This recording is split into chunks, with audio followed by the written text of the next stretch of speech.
Ladies and gentlemen, Sijaram, Assalamu alaikum, and a pleasant good evening to all guests here this evening. The GOPIO's International Trinidad and Tobago's chapter, 170th anniversary of Indian Day, Arrival Day celebration, is being held today, 17th May 2015.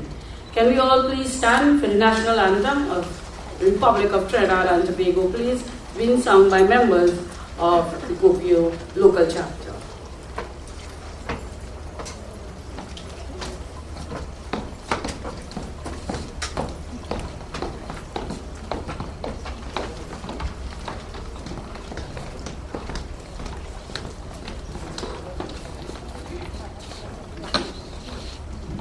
Ladies and gentlemen, you are all invited to sing along with the group, the national anthem of the Republic of Trinidad and Tobago. Forged from the love of liberty in the fires of hope and prayer, with boundless faith in our destiny, we solemnly declare, side by side we stand, islands of the blue Caribbean Sea, this our native land, we pledge our lives to thee. Here every creed and race finds an equal place, and may God bless our nation. Here every creed and race finds an equal place, and may God bless our nation. Ladies and gentlemen, can you kindly keep standing as we have the universal prayer being read by Ms. Sita Sahatu. O adorable Lord of mercy and love, salutations and prostrations unto thee. You are omnipresent, omnipotent, and omniscient. You are the indweller of all beings. Grant us understanding heart, equal vision, balanced mind, faith, devotion, and wisdom. Grant us inner spiritual strength to resist temptation and to control the mind.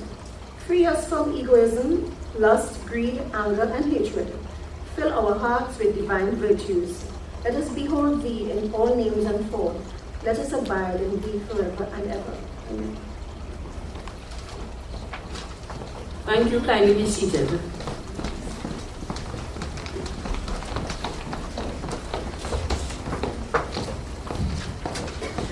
You know, it's interesting that the universal prayer was read by Ms. Sahatu, and it speaks of omnipresent, omnipotent, and omnipresent, the dweller or the indweller of all beings. And it's so important that we understand that as in our daily lives.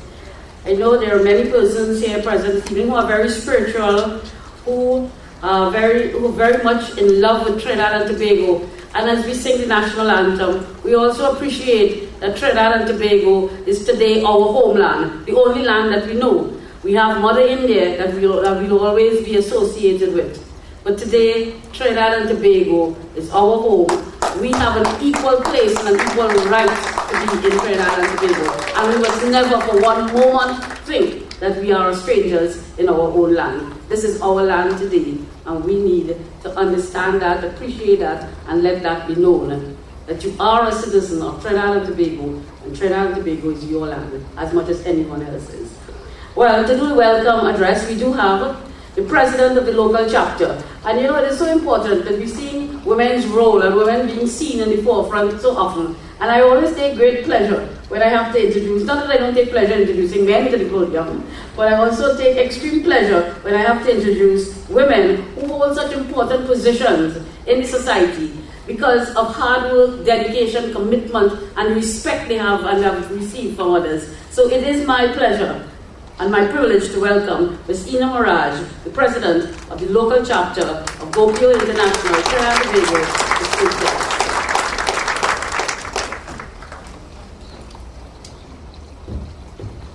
Thank you, Madam Chairperson, for that warm welcome. Ministry of Works and Infrastructure, the Honorable Minister Dr. Suraj Ratnamachan.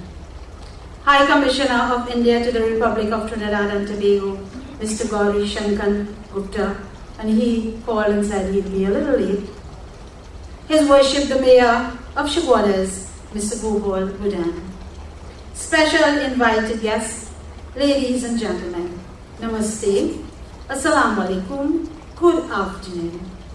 It gives me great pleasure to welcome each and everyone to our second annual 170 anniversary years of Indian Arrival Day in Trinidad and Tobago. What is GOPIO? Global Organization of People of Indian Origin was formed in 1989 at the conclusion of a 5-day global convention held in New York from August 28th to September 3rd, 1989, since inception. GOPIO conferences and conventions help bring the Indian diaspora closer to Mother India. An estimated 28 million people of Indian origin are living outside of India. GOPIO is a non-partisan, non-sectarian global organization with chapters in several countries, actively promoting the interests of people of Indian origin worldwide by enhancing cooperation and communication between groups of Indians living in various countries to promote and preserve Indian culture and heritage globally. Our GOPIO chapter. GOPIO International Trinidad and Tobago chapter in August 2012 in Chaguanas held a panel discussion celebrating 50th anniversary of independence in Trinidad and Tobago, with presenters from University of the West Indies, followed by presentation of tokens of appreciation to 5 deserving persons. In July 2013, in Diwali Nagar, that's the same present place where you are sitting here, Chaguanas, we held a domestic violence against women seminar to the public, and our presenters were Dr. Varma Diyal Singh, Dr. Diane Mahabir Wyatt, Sergeant Wade Meister, and others. In December 2013, Christmas treat to 147 children of the Upper Komoto Government School. Each child received a storybook at the cost of $50, lunch and a school treat included. Contribution towards this treat, Devendra Maharaj and Azad and Pat Mohammed. In May 2014, GOPIO International Conference was held in Trinidad and Tobago. Approximately 200 delegates from different countries participated, followed by GOPIO's first Indian Arrival Day celebration, collaborated with High Commissioner of India and Minister Ms. Ramona Ramdial. We together erected a beautiful monument in honor of our foreparents at the Waterloo site in Karachi, China. December 2014, Christmas treat again to 150 children of the Upper Komoto Government School. Contribution towards treat Devendra Maharaj. As we celebrate 170 years of Indian Arrival Day in Trinidad and Tobago, we must recognize and appreciate, ladies and gentlemen, the great sacrifice our forefathers and mothers made for us. Citizens, Trinidad and Tobago, the journey of our foreparents was very, very long, and I am sure you will agree with me. It was arduous, or requiring great effort and energy. And that did not come cheaply. It took great patience, wisdom, vision, belief, and a strong spirit of sacrifice to begin a new life in a very, very strange land.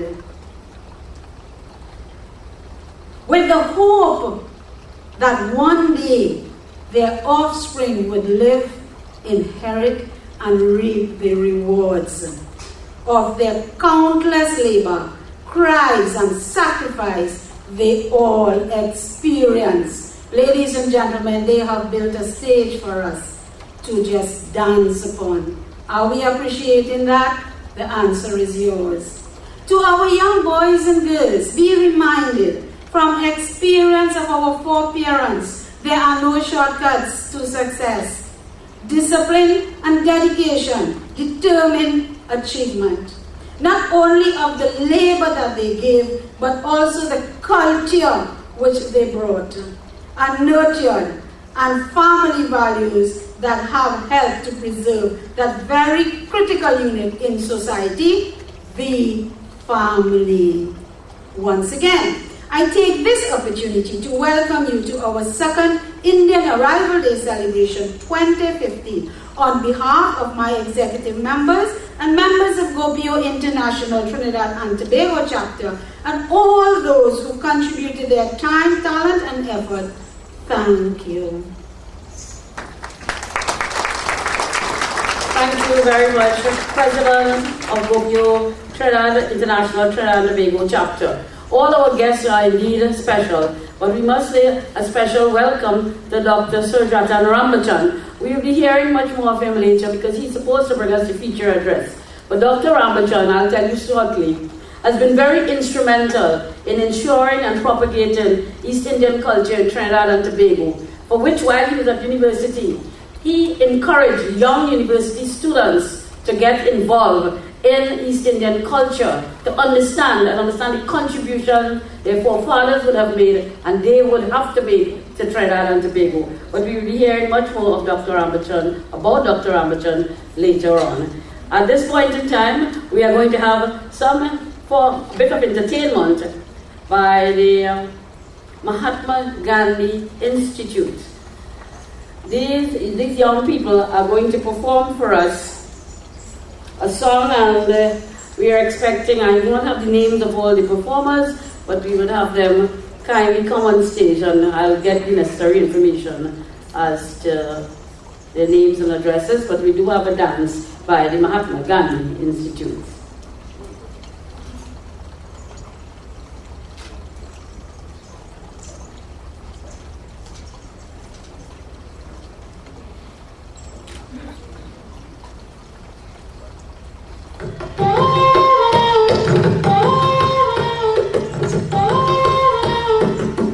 அழகு தெய்வமாக வந்து பழனிமலை மீதில் நிற்போம். அழகு தெய்வமாக வந்து பழனிமலை மீதில் நிற்போம்.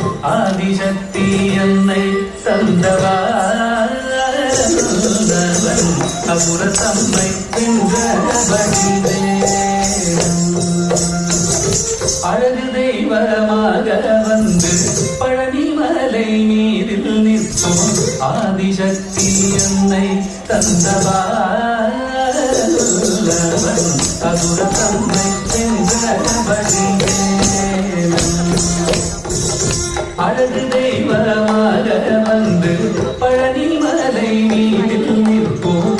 ஆதிசக்தி அன்னை தந்தவன்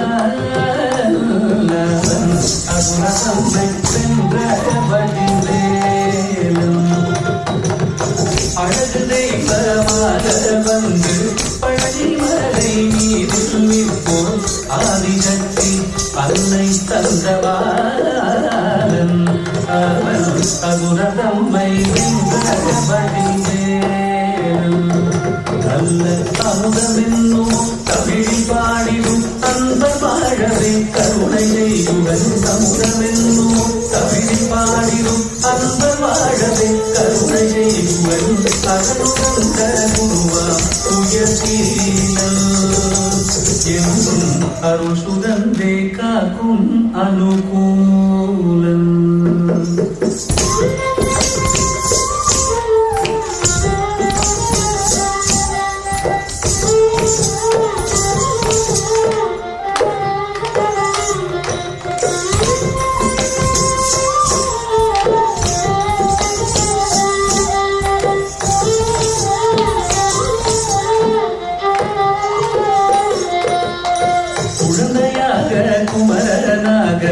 கோவனாடை துறவியாக குழந்தையாக குமரனாக கோவனாடை துறவியாக கோலம் கொள்ளும் காட்சி என்ன சொல்வேன் கண்டு கூறுமாய் வீணைகள் யாவும்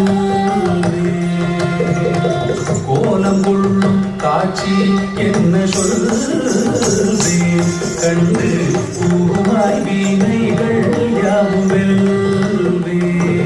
இந்த குவலயத்திலோ கலியுகத்தில் வரதனாய் திகழ்ந்த கந்தனை குவலயத்திலோ கலியுகத்தில் வரதனாய் திகழ்ந்த கந்தனை கும்பிக்கெந்தன் விதிகள் நீங்கமகிழ்வே உள்ள குமுறல் ஓய்ந்தே நல்ல வழி செல்வேன்.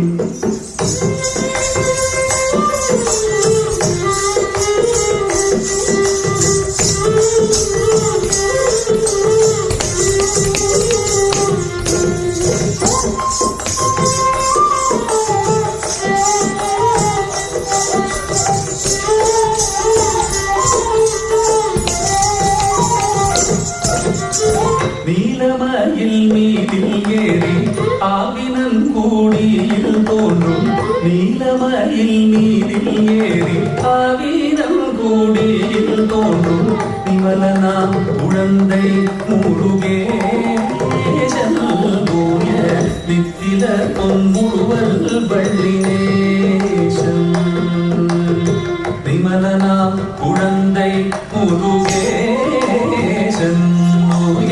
நித்தில பொன்முருவல் வள்ளினேசன் அவன் சீர்நிலந்தனில் அன்பு செய்திடும் அடிய யாதையும் காத்திடும் சீர்நிலந்தனில் அன்பு செய்திடும் அடிய யாதையும் காத்திடும் நித்திய Gopi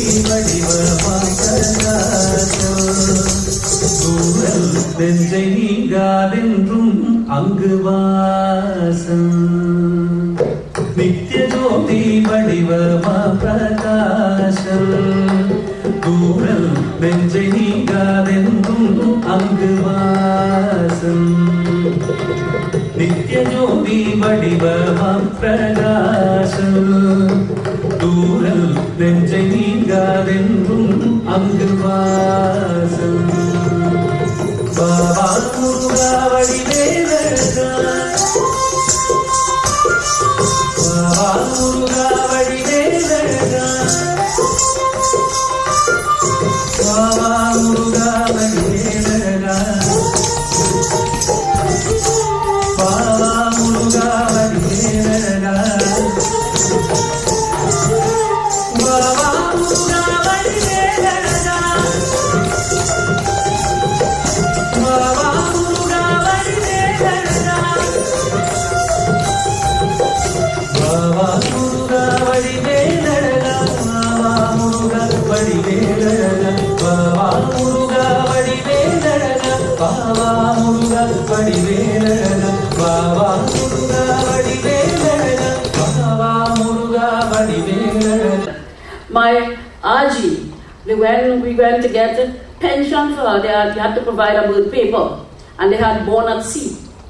You know, place of birth, born at sea. So many people have suffered, have traveled many distances, but they still maintain. And it's so important also that people find out that they know their links, and we pass it on to our children and our grandchildren, so they can understand and appreciate the rich culture that have been brought to Trinidad and Tobago by our foreparents. We now have gentlemen from the Raj Yoga group.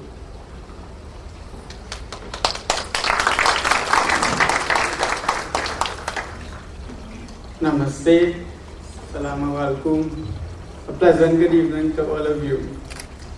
So it's not a performance, it's just a bit of an appreciation for the indentured laborers and what they went through.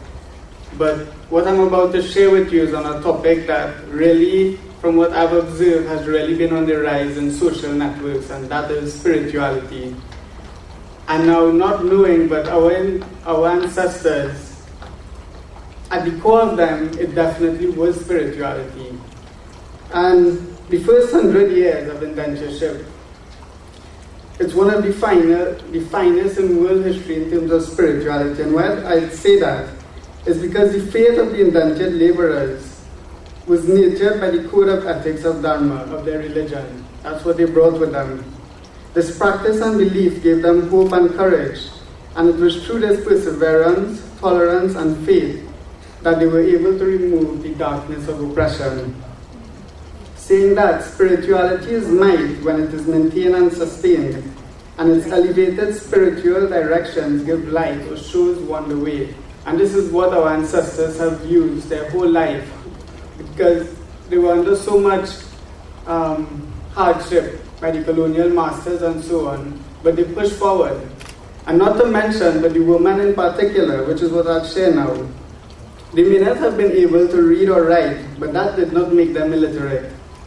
In spirituality, if you do not have a formal education, but have that discipline to think out sensible solutions consistently, then this skill made you very knowledgeable. Because of the trepidation of environmental displacement and the physical might of the colonial masters, the indentured immigrant woman incorporated these innate spiritual skills to turn the impending difficulties into opportunities. They used their humility and tolerance and quietly fortified their social and economic foundations with their thriftiness. They did not have an education, but they possessed foresight, competence, and proficiency. This is what they then passed down to their children. They were able to give their children an education, showed frugality with little or nothing, and they even made gardens, kitchen gardens, where they would sell or trade with their neighbors. And saying this, when we look at the world now, there is a lack of spirituality.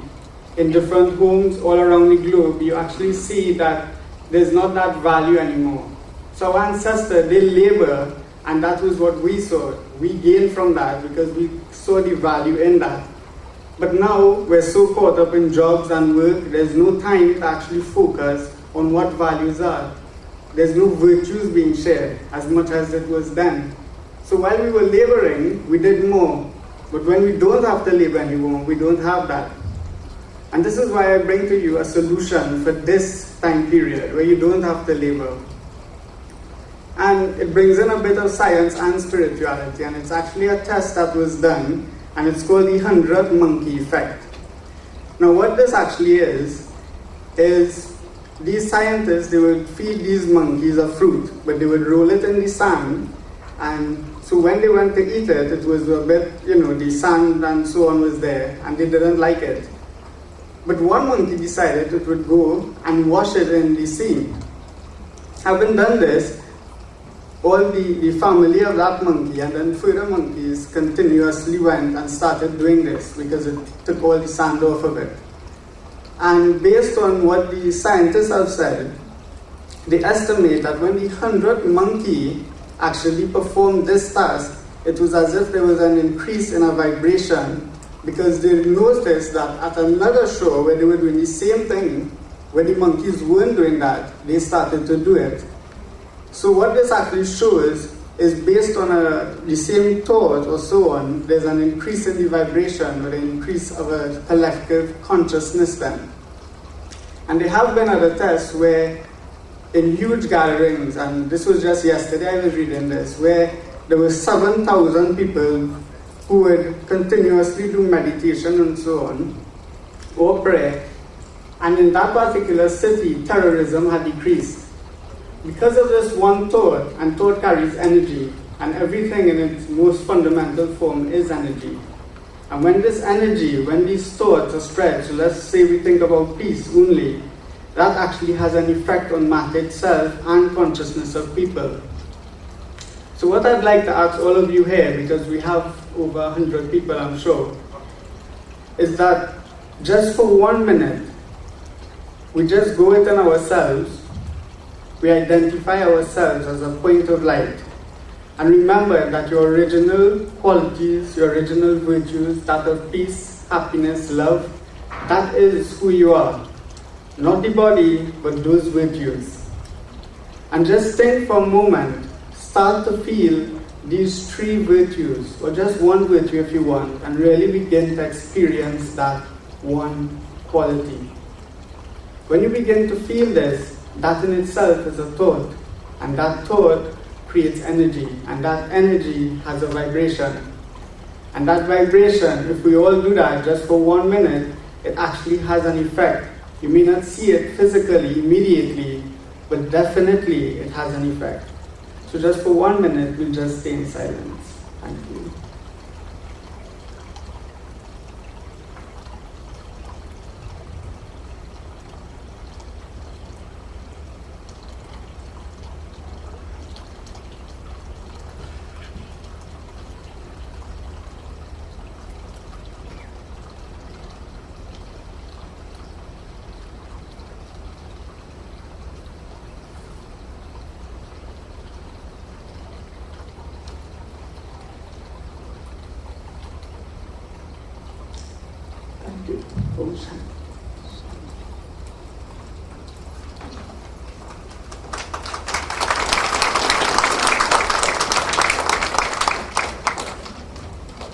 Thank you very much, representative of the Raj Yoga Group. As these young gentlemen, and it's important that we see the involvement of young people in spirituality, in religion, who's able to share moments with us. So thank you very much, sir. The next item is going to be, this time I'm certain, it is a performance by Mr. Suresh Maharaj, and accompanying him would be on the Dhantal, Ms. Ina Maharaj, on the Majuri, Maria, the Dolak would be by Krishna Ram Sukha, and Mr. Suresh Maharaj himself will be on the harmonium. So Mr. Maharaj, it's all up to you and your group as you entertain us here this evening on the 170th anniversary of Indian Arrival Day celebrations being held by GOPIO International Trinidad and Tobago chapter. I am sure that Dr. Ramachan and others will be listening intently to you, because Dr. Ramachan himself is an expert in that field. So I am certain he playing the harmonium and singing. I don't know, Dr. Ramachan, have you ever played the dolak also? Oh, he's an expert in the harmonium and also singing. So to entertain us all on this, and this is supposed to be an evening of entertainment, an evening of relaxation. Minister Roger Samuel, it's an evening to enjoy, to appreciate what has happened years ago, and how lucky and how fortunate we are here today in Trinidad and Tobago. And so the people must be in a joyous mood. It is one to be happy, to be, it's a celebration actually. It is a celebration of the arrival here of our foreparents, also bearing in mind the sacrifices that they would have made. But today, we are all the beneficiaries and recipients of the sacrifices they have made. The same way that you make sacrifices today for your children, who will one day be the beneficiaries of it all. And we now hand you over to Mr. Suresh Maharaj and group.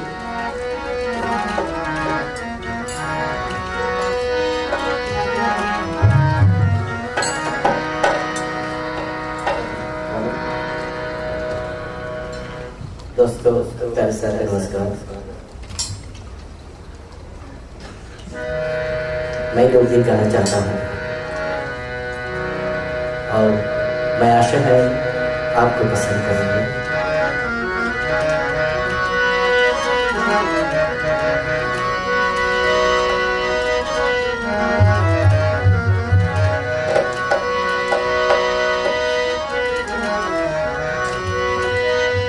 मैं ममता तज तज बाबा का प्यार ग्वाल ग्वाल की मित्र का गोपियन की मनोहार तज कैसे परिवार को तज मुरली की साथ अपनों से मोड़ के मथुरा चले सुना सुना लागे मेरा तेरा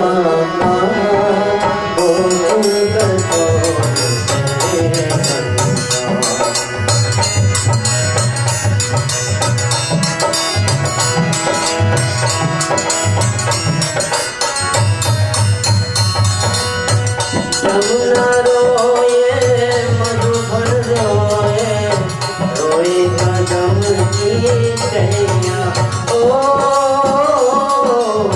रोए कदम की चैया भर भर नैना रोए रे कमाले भर भर नैना रोए रे कमाले रोए फिरक की चैया राह रोत कर रोए मन सुख ओ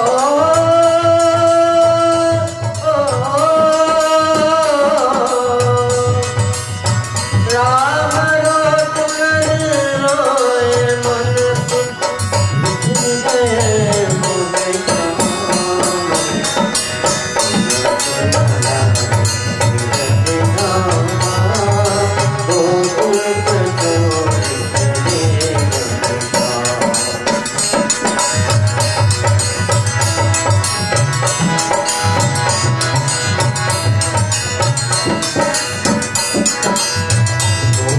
सकाना घर के पंक्ति हसवन से बरना हसवन से बरना आज कान्हा ना जा कान्हा ना जा कान्हा तू तेरे पिंजरे के नैना नदिया रोए गिरवर रोए बेगाना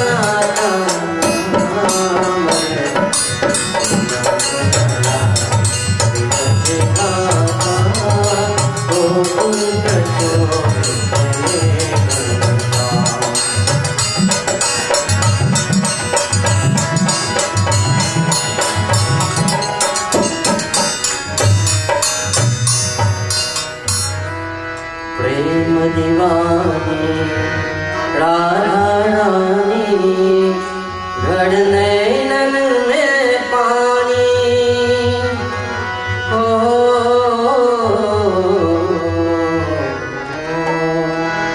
प्रेम दीवानी राधा रानी घड़ नैनन में पानी शुभ का शुभ कहे हाय रे कान्हा शुभ का शुभ कहे हाय रे कान्हा तूने बिरहा की प्रीत न जाने नजती कैसे तुम बिन साथी जीवन की अब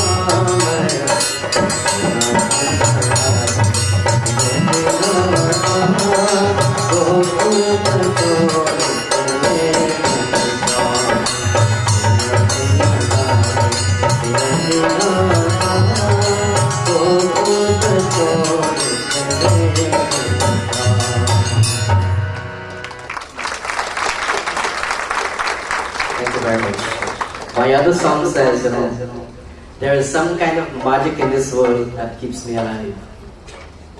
I'm sure you're gonna like this number since it's very, very old.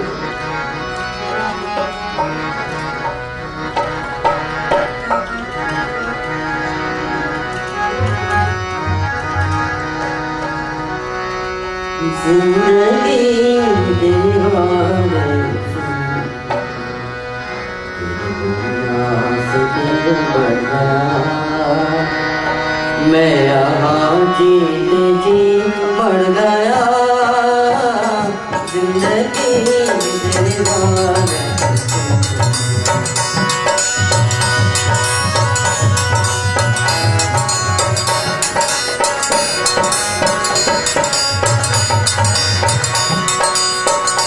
रात चढ़ती नहीं गुजरता ऐसा दिया नहीं करता नहीं आग मैदान है दिल परेशान है गम का सामान है जैसे जादू कोई कर गया जिंदगी देने वाले जिंदगी देने वाले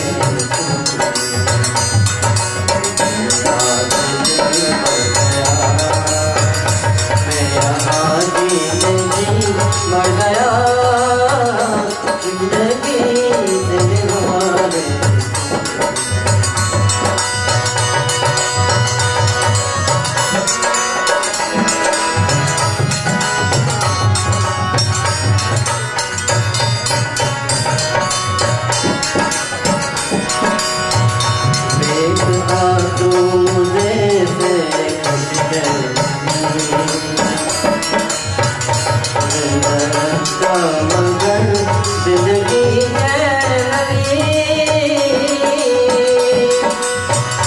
कर दिया दिल का क्यों चुप रहा तक रहूं दिल का क्या मानूं खुशी से मेरा डर गया जिंदगी देने वाले जिंदगी देने वाले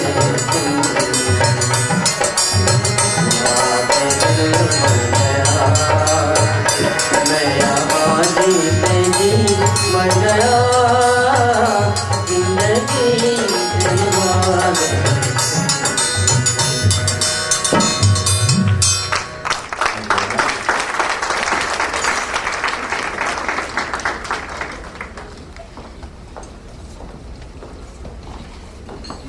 Thank you very much, Mr. Suresh Maharaj and group. Now we have greetings from the NCIC, the National Council for Indian Culture. Mr. Ganga Prasad, I think is your representative. Meera Ganga Prasad is going to bring greetings on behalf of the NCIC. Ms. Meera Ganga Prasad, please. And while we await Ms. Ganga Prasad, who should be off. Here's Ms. Ganga Prasad, standing right here. I expected her from that direction and she comes from the other direction. You know, you must always be prepared for whichever direction people come from. Thank you, Ms. Ganga. Thank you very much. Thank you very much, Madam Chairman. Namaskar and a very pleasant good evening, everyone. Honorable Dr. Suresh Rantan Rambachan, Honorable Mr. Rajat Samuel, the Mayor of Shibwanas, Mr. Gopal Budan, High Commissioner of India to Trinidad and Tobago, Shri Gauri Shankar Gupta, President of GOPIO International Trinidad and Tobago Chapter, Ms. Ina Miraj, specially invited guests. This afternoon, I am pleased to bring you greetings on behalf of the National Council of Indian Culture and wish to congratulate GOPIO International Trinidad and Tobago Chapter as they commemorate 170 years since the arrival of our ancestors from various ports in India to Trinidad and Tobago shores. We, the descendants of Indian immigrants, now comprise about half of Trinidad and Tobago's multi-ethnic society, and we commemorate the arrival of our ancestors to these shores annually. May 30th proclaimed a national holiday since 1994, marks a wonderful historical significance for us all.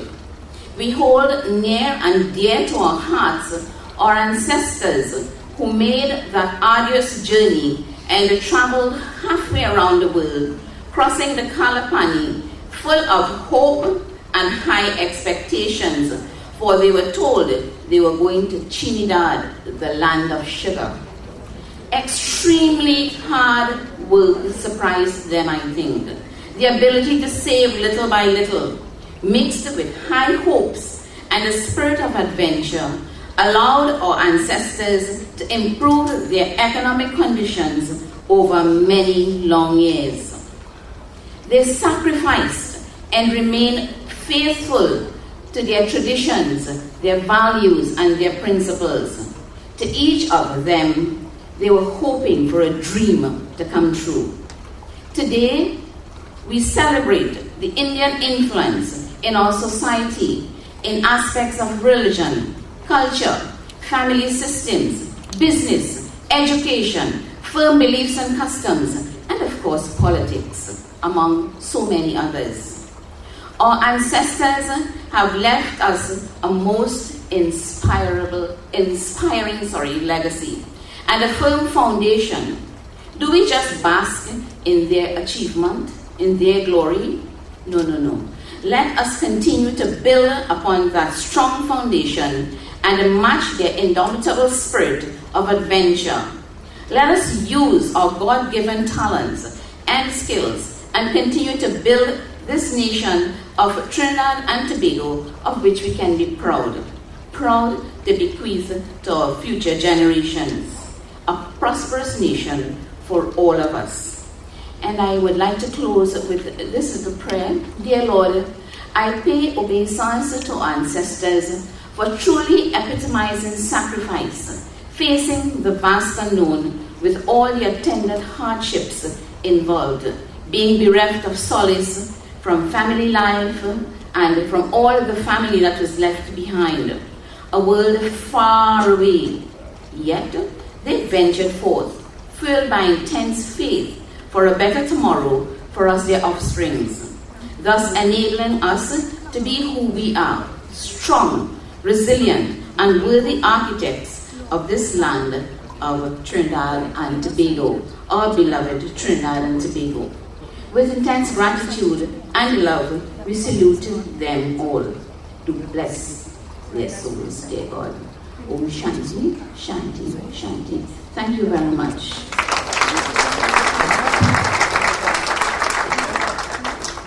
Thank you very much, Mrs. Ganga Prasad. Ladies and gentlemen, we are expected now to have had the Mayor of Chaguanas present, but we have been informed that he's out of the country, and therefore, at this time, we invite the Chinmaya Ashram group to perform for us. Meanwhile, I see in the program, special thanks have been given to certain persons, like, for example, Mr. Deo Gosain of Midco Port Services. And I just wanted to let people know a little of Mr. Gosain. He is a lifetime member and former chairman of GOPIO International Council, a co-founder of GOPIO International in New York. It has happened in 1989. Co-sponsor of GOPIO International Conference in Port of Spain in the year 2014. Mr. Gosain has been working in Trinidad and Tobago, has been promoting the work of East Indians in Trinidad and Tobago and internationally as well. So special thanks to Mr. Deo Gosain, who is also responsible in assisting in ensuring the success of today's program. Right, the Chinmaya group gets ready to perform for us. And it's really important that we see the involvement of the young people and the youth, because there's so many functions We see older persons, parents, grandparents attending, but we do not see the young children, the young people. So it is important that Ms. Mirage has ensured that she got young persons' participation today. Young dancers, young singers, young performers, young spokesperson. Because if we involve them from an early age in the promotion of East Indian culture, in understanding their roots and their heritage, we can always be better because of that. They would be proud of their heritage and they would understand it, and they would be able to make an even better contribution to Trinidad and Tobago. So Ms. Murad, we must thank you and your group for understanding and the importance of youth involvement in what you're doing and the work of GOPIO International.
And we must thank the teacher and the group itself, the Chinmaya Mission, for the excellent work they have been doing in education in this country. So special thanks to the Chinmaya group.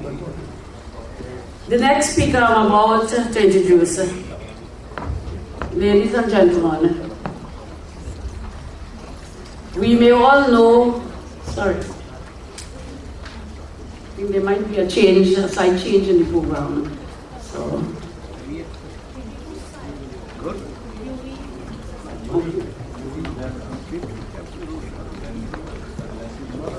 okay.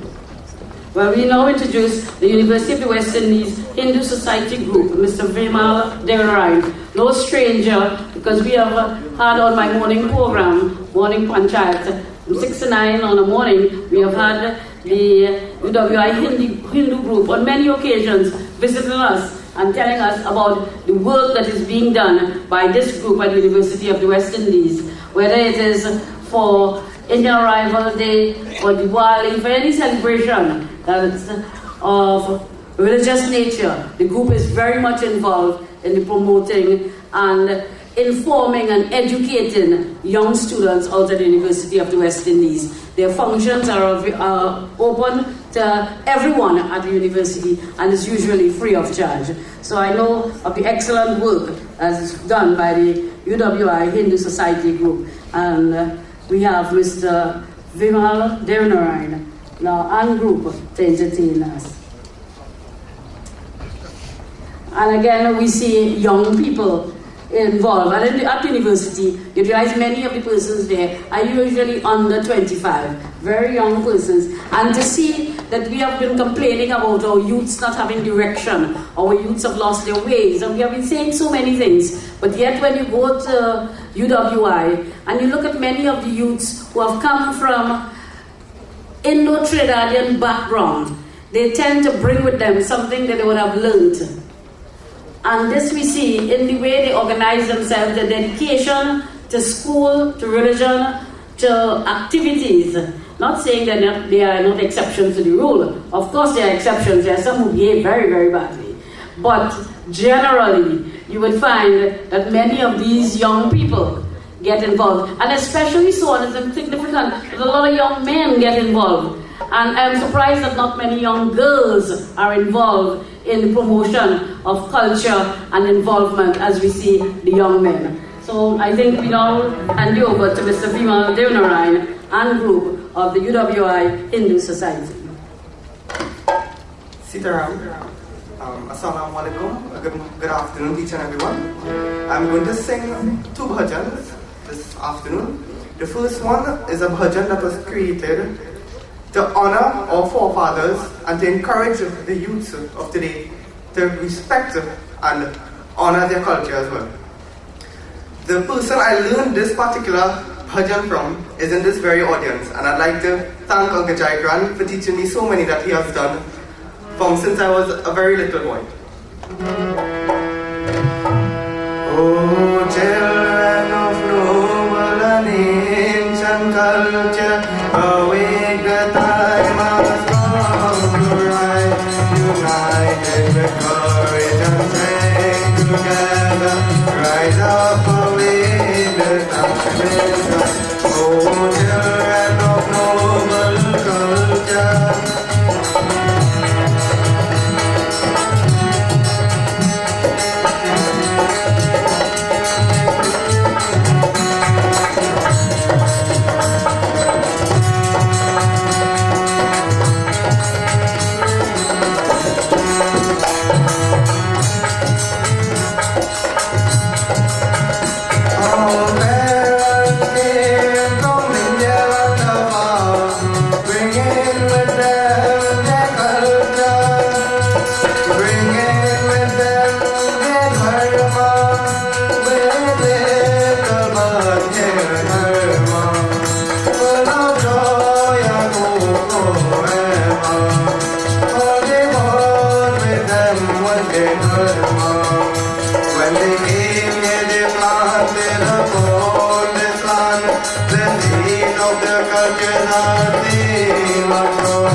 This next bhajan is in honor of the epic Hanuman chanting that will be carried out next week at this very venue. The Sri Bajrangavali. Oh, he manavare, he manavare, जीवन है संग्राम, हे मनवारे, हे मनवा, जीवन है संग्राम।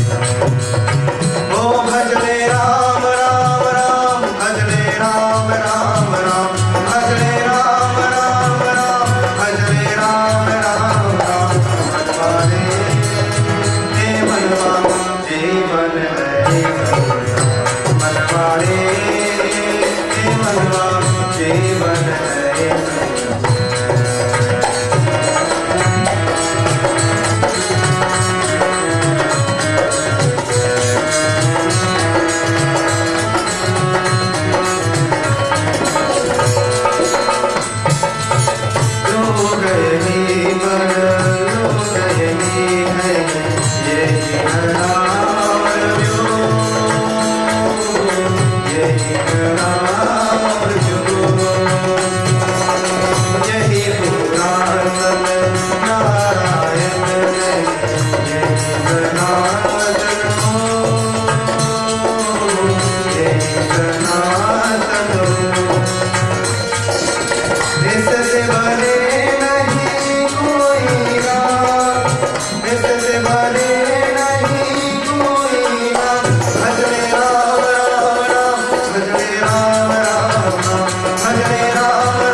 Thank you.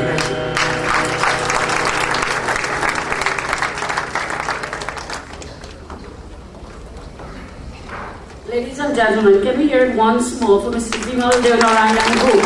And you feel the sense of devotion coming from Mr. Devanarayan as he sang for us, both in English and Hindi. Well done, Mr. Devanarayan. And now to bring us a message from GOPIO International. Because unfortunately, the president of GOPIO International could not have been here this afternoon. But we do have a representative here, Mrs. Ramde Sukhdev, who is going to bring us a message on behalf of the president of GOPIO International. And I think Mrs. Sukhdev makes her way onto the stage. But ladies and gentlemen, are you enjoying this afternoon's program as put forward by GOPIO? Can you let the members of the hard-working team know that you appreciate the work and the effort that have gone into today's program? Ms. Sukhdev.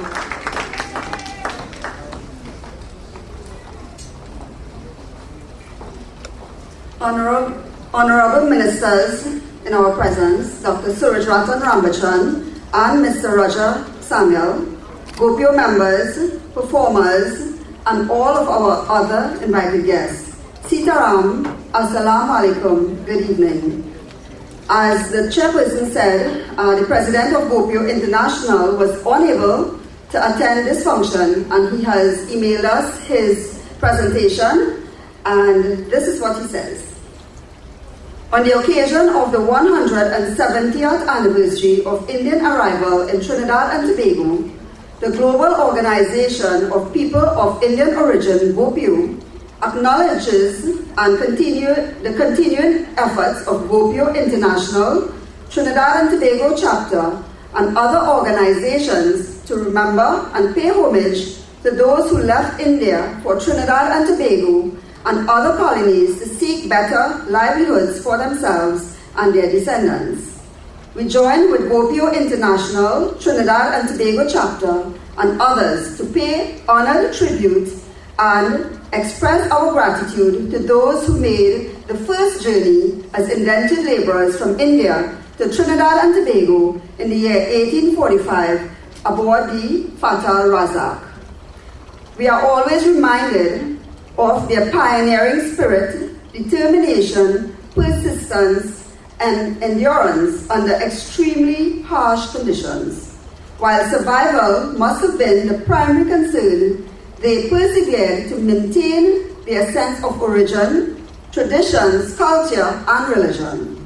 Their children, grandchildren, and following generations will always take pride in this unique accomplishment, recognizing and appreciating the sacrifices and achievements made on their behalf. We also recognize the invaluable contributions they have made to the diverse culture and economic development of Trinidad and Tobago. We extend GOPIO's congratulations to the government and people of Trinidad and Tobago and all organizations commemorating the 170th anniversary of that historic event. We also extend our continued best wishes to all the descendants of those early pioneers for a peaceful and prosperous coexistence both in Trinidad and Tobago and other lands where they have subsequently settled. We continue to encourage and support active promotion of the rich and enduring Indian traditions that served their forefathers so well.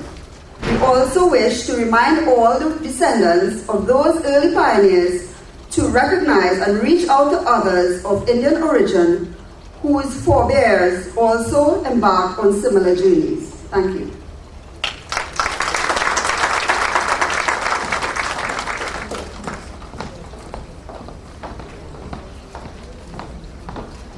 Thank you very much, Ms. Sukhdev. And now to entertain us a bit, another group of young men. They hail from Princestown. They are referred to as the Paramount Untouchables Tassa Group. And I'll tell you what, when you see these young men, you will not believe two of them attend Naparima Boys. One is at the University of the West Indies, and the other one is attending school at Barpore West. So they're not just playing Tassa. They're also educating themselves and ensuring they do get a very good education. Amara Sukhdev, Dinesh Ramkelawan, Amit Rupnarayan, and Akash Sukhdev to entertain us.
dancing when you heard the Tassa go. Whenever I hear Tassa, I feel like dancing. But you are going to do another number for us?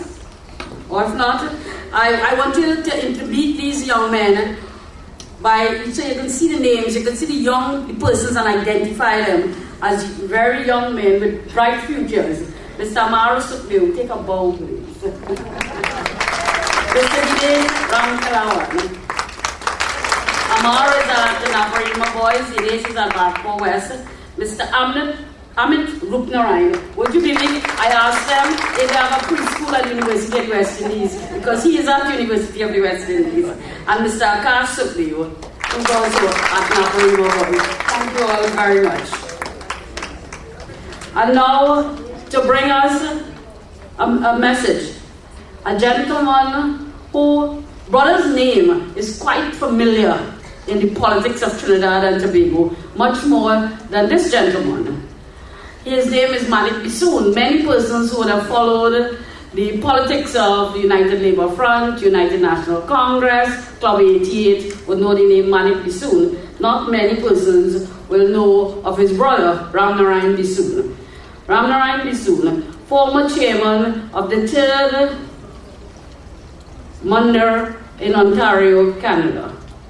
He's a former founding member and chairman of the Canadian Council of Hindus, a former chairman of the 3rd International Ramayan Conference held in Canada, founding chairman of the Race Relations Committee in the city of Scarborough, Toronto, where he continues to reside. He's a former Vice President and Board Member of Trintocan Development Foundation, Toronto. Mr. Ram Bisoon is well known for his work in Trinidad and Tobago in the marble renewal business. So it is with great pleasure and privilege I introduce a son of the soil, a man who has made his contribution internationally and who continues to make a contribution to Trinidad and Tobago, whether it is in the field of business or in the area of culture, Mr. Ram Bisoon. Mr. Bisoon is feeling a bit under the weather, but he could not have not been here. He so wanted this opportunity to share his thoughts with you. His wife gave him instructions that he was to stay in bed. He said, go shop. He gave her the checkbook, tell her, well, you and your daughter go and shop, I'll stay home and rest. Of course, he found himself here. So, Mr. Bisoon, thank you very much for being here.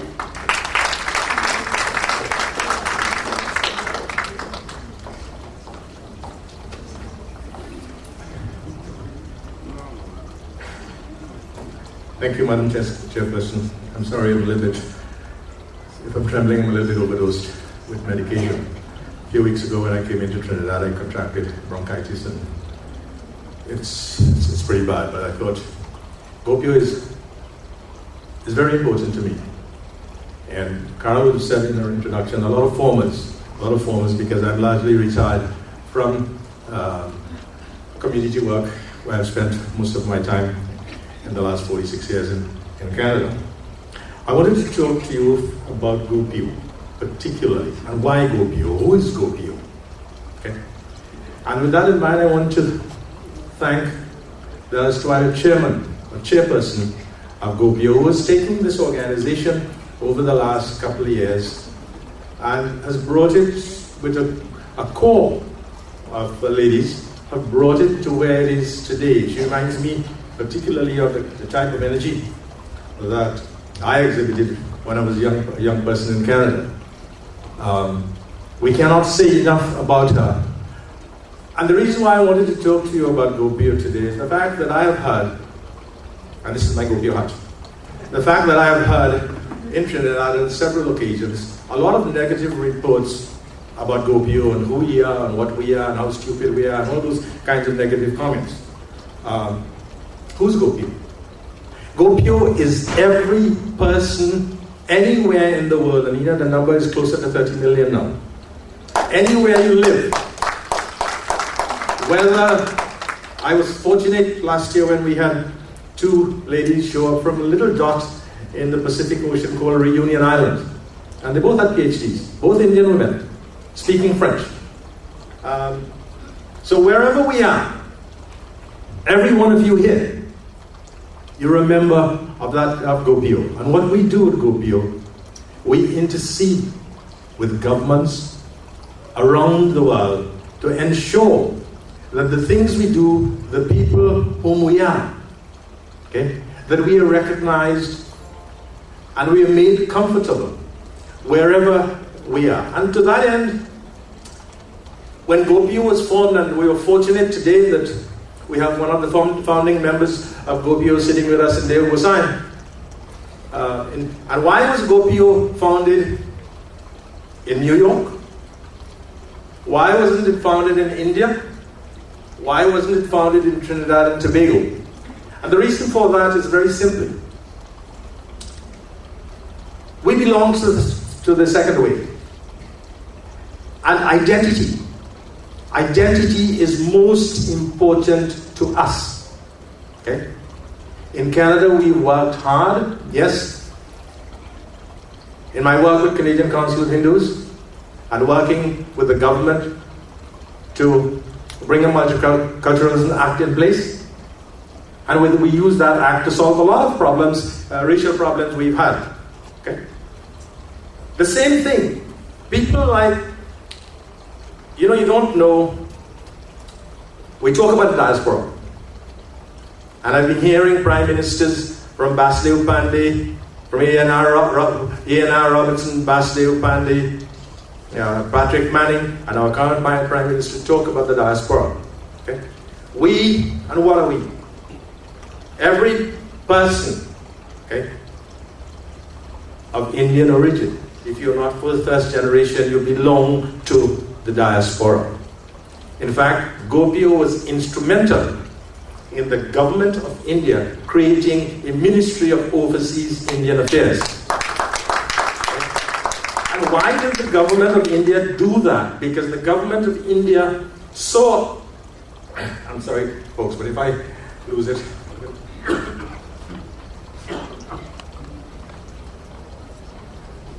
Very sorry, my apologies, I was afraid that was going to happen.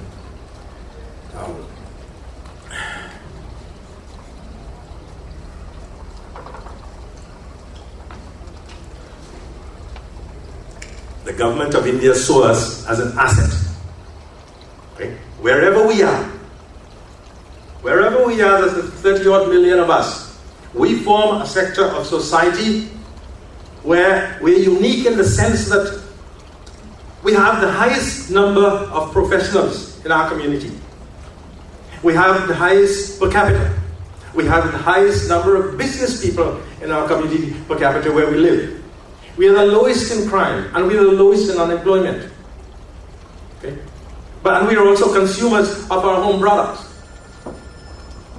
So when you see your relatives abroad, okay, and you think that we do nothing, people like Deo Gosai, who's here, and the late Ashok Ramsaran, for the work that they have done in the diaspora in New York.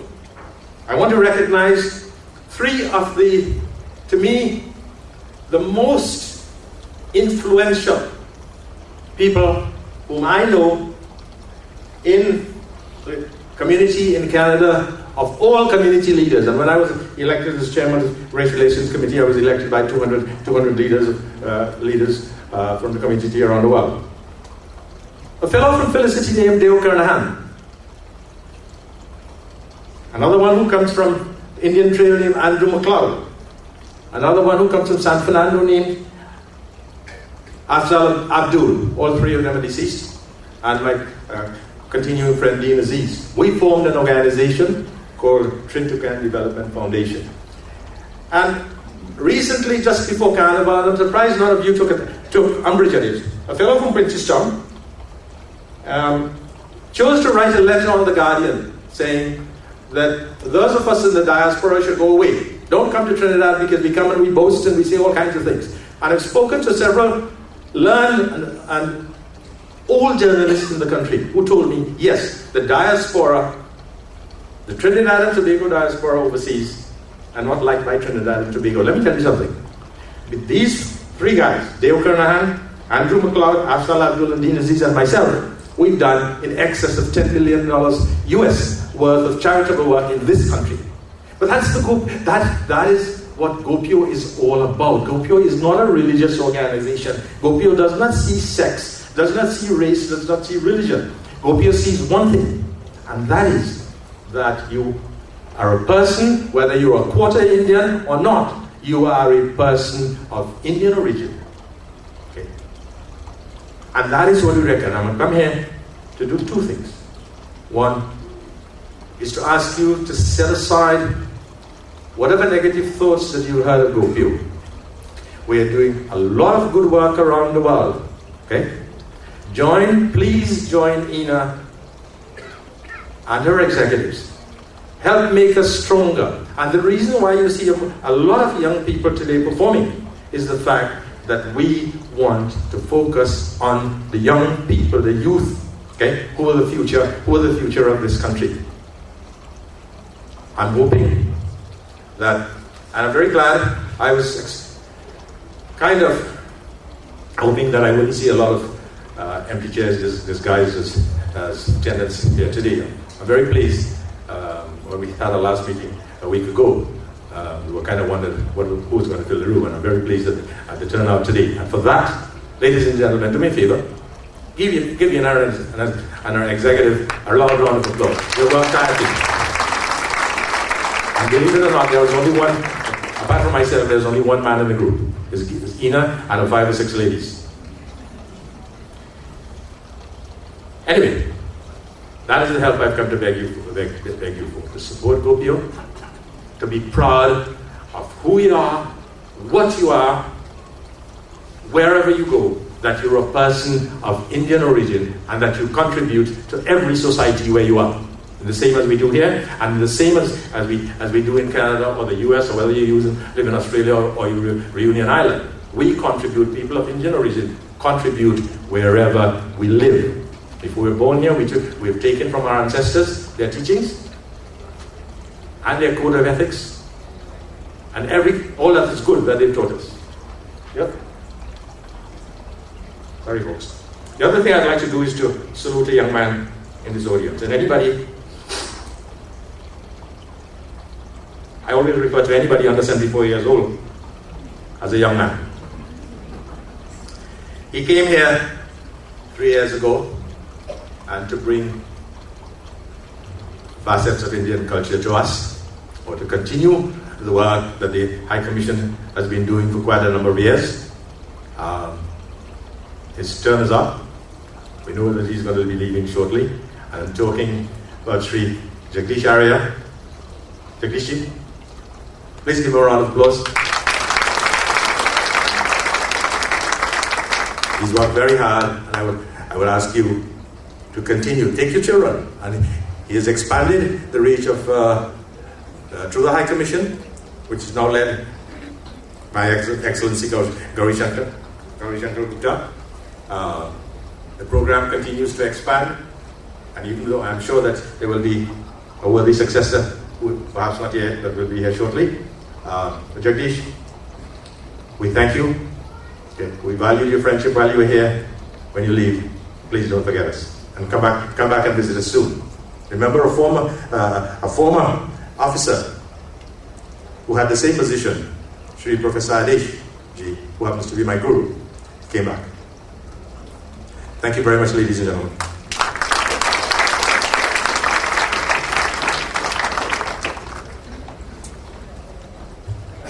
Thank you very much, my bhai, my brother, Mr. Ram Bisoon. Despite being ill, he has found himself there. And as I see my bhai and my brother, I wonder how many persons here in today's audience teach their children the names of families in Indian, so that rather than calling everybody Pa and Ma and Grandma and Grandpa, do we recognize Nani and Nana and Aji and Aja? Do we teach our children about that today, about Mausi? I mean, I have found that the easiest way to know your family relations is to know who's your mother, uncle, who's to know your father's uncle.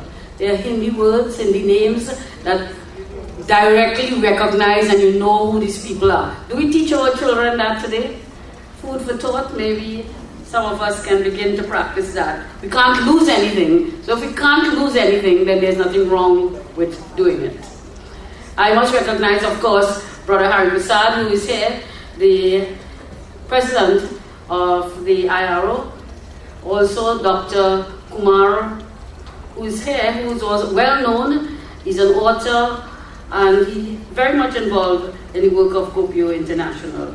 To bring us greetings, although he was not scheduled to be on the program this afternoon, but he is here, and he's here for very good reason. He is a minister, the Minister of Diversity and Social Integration, a ministry created by our Honorable Prime Minister Kamla Prasad Bisesa to ensure that the society feels integrated, that we learn about one another, we learn what is good, and we propagate, we respect, and we treat with that amount of dignity each other. And to bring us greetings this afternoon is none other than the Minister of Diversity and Social Integration, Mr. Roger Samuel.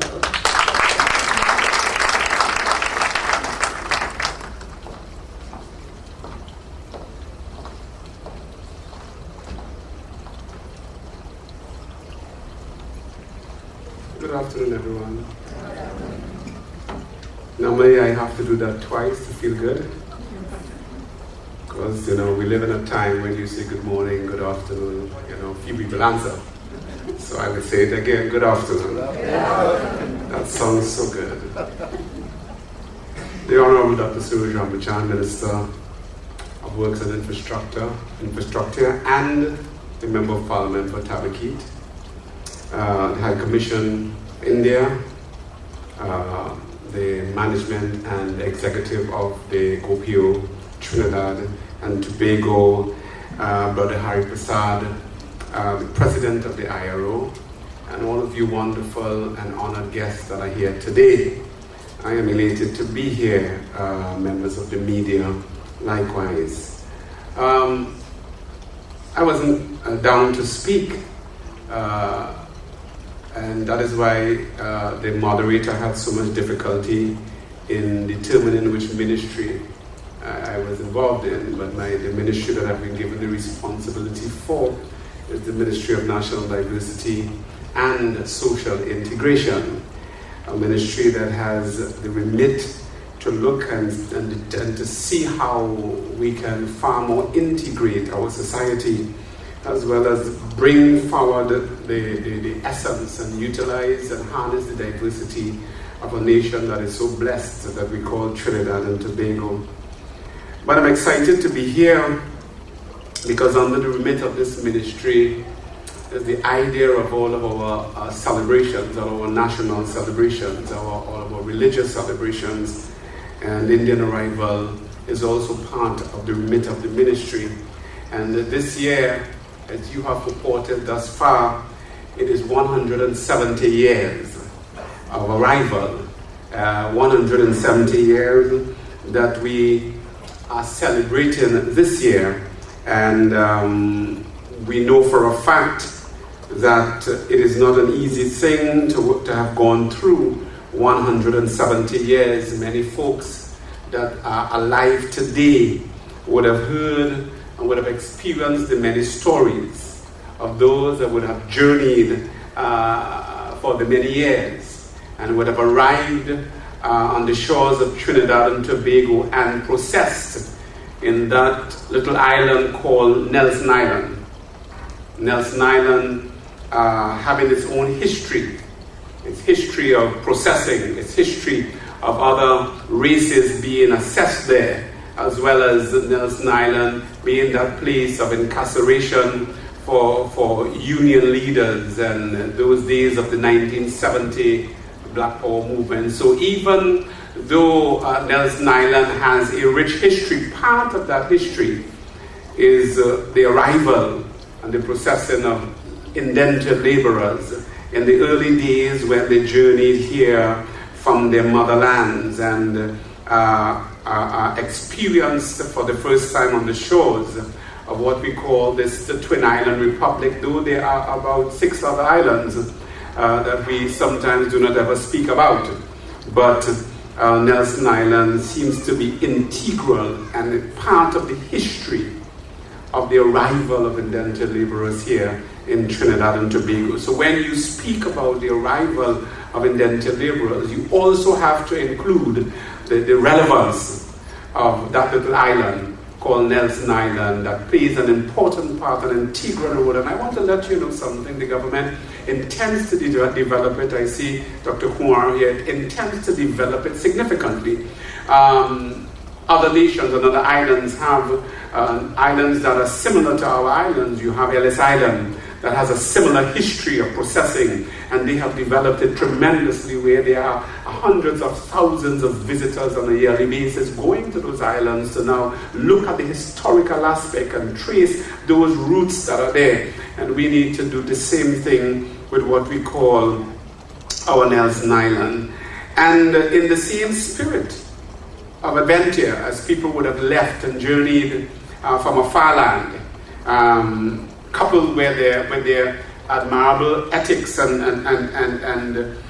all that they had brought to Trinidad and Tobago, we must, in our existence as a nation, tremendously speak and appreciate the input and what the people of Indian descent. I do not call you East Indians, I call you people of Indian descent. I think Columbus was lost on his journey, and then we found ourselves west of there, and he was lost tremendously. But people of Indian descent, as they journeyed here, and they brought with them all of their traditions and education and religion and literature and art and sport that played an integral role in who we are as a society, who we are as a nation, who we are as a people, and how much a people of Indian descent has given to the nation along with others. But we must not shortchange what you would have done, and just to name a few of the things that you would have done for the development and the maturing of what we call this Tin Island Sovereign Republic, Trinidad and Tobago. And indeed, this community continues to make its mark and continues to play its part and leave an indelible mark in the development of Trinidad, in the national landscape of Trinidad. And we must never ever forget that the idea of every creed and every race finding an equal place. I also like to add with that we must also find an equal space. And the space that we have must not debar us from the contact and the communication and the harmony that we have as a beautiful Twin Island Republic. Let me tell you something, people. There is no place in the world where people of all different walks could live in such a small geographical space and have no bacchanal and no problems. There is no place to live. None whatsoever. We are a light to the world, this Twin Island Republic.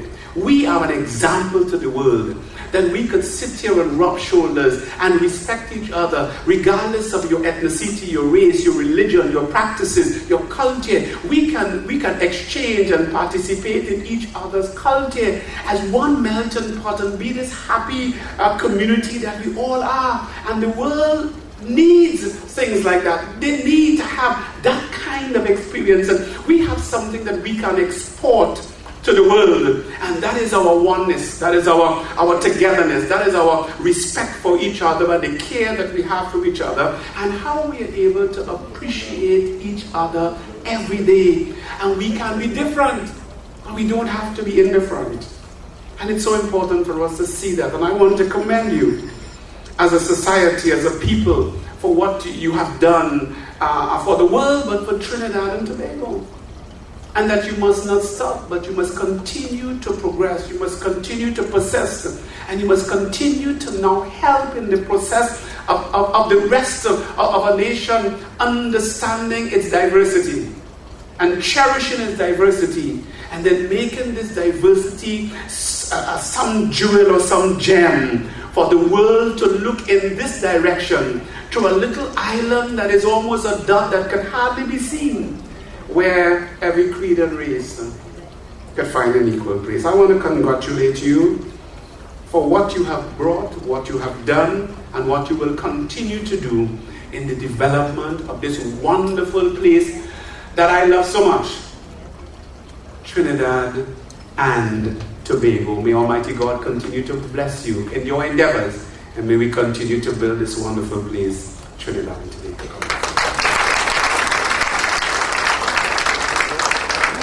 Thank you very much, Member of Parliament for Arima and Minister of National Diversity and Social Integration. And I'll tell you what, after having heard Minister Roger Samuel, do you not think that one good term deserves another, Minister?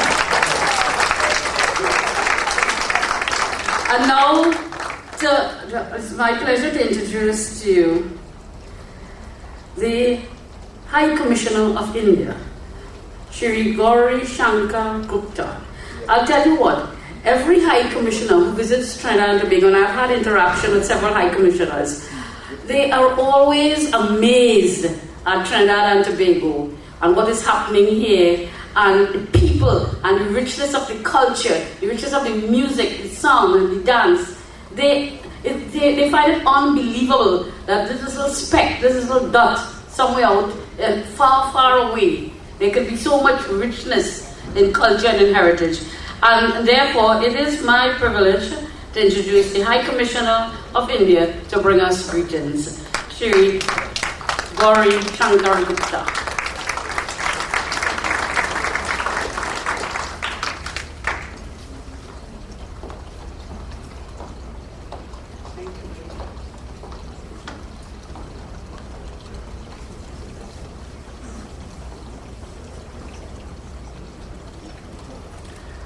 Honorable Ministers, Dr. Suraj Bachchan, Mr.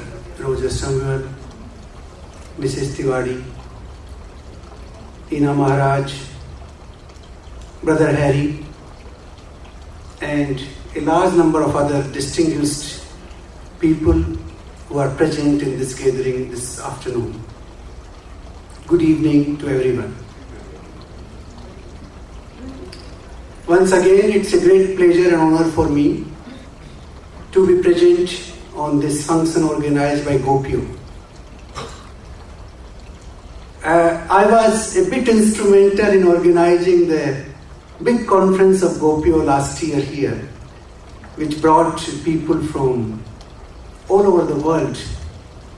I think 43 nationalities were represented that time. It was a very successful conference. First time held in Trinidad and Tobago. So I am very happy that INA has taken this initiative once again to organize this Indian Arrival Day to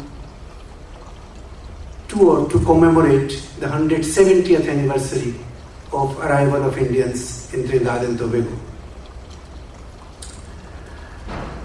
I become a little bit emotional when I talk about you people, your ancestors who came from India, because it reminds me of the dark ages of human history,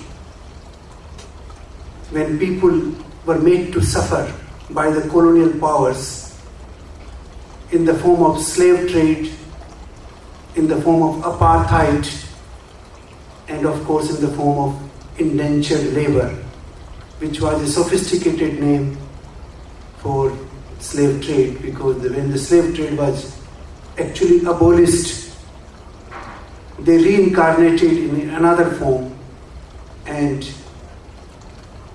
transported approximately 600,000 Indians across the oceans to the Caribbeans. The total number I have between 1838 and 1917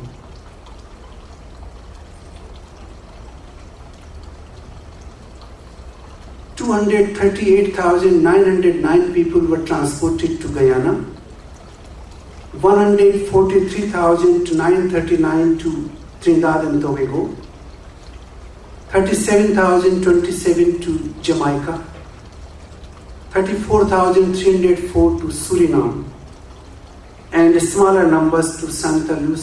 Lucia, Grenada, Belize, St. Vincent.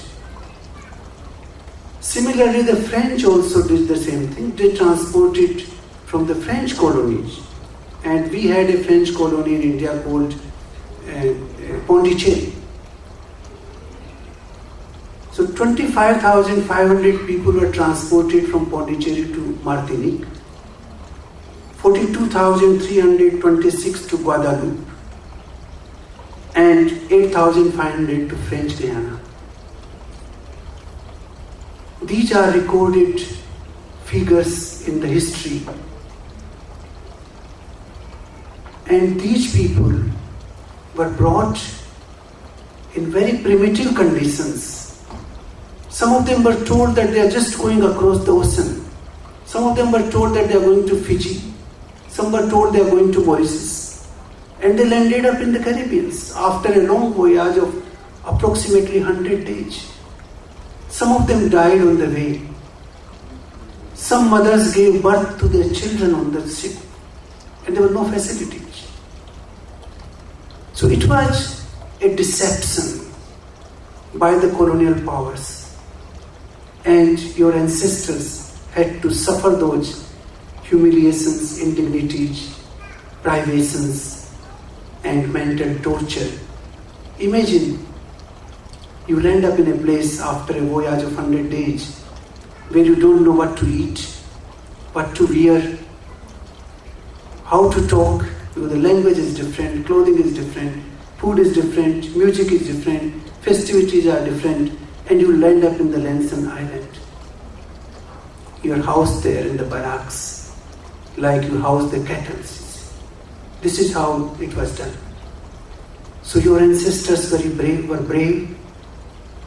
They showed courage, fortitude. They had the energy to survive. It is not easy in those difficult times, under those circumstances. But I call it the spirit of India. Tagore also referred once to the spirit of India. What is the spirit of India? The spirit of India is, you have to adjust to the local circumstances, continue with the human values, fortify yourself and move forward. That is what Indians have done wherever they have moved.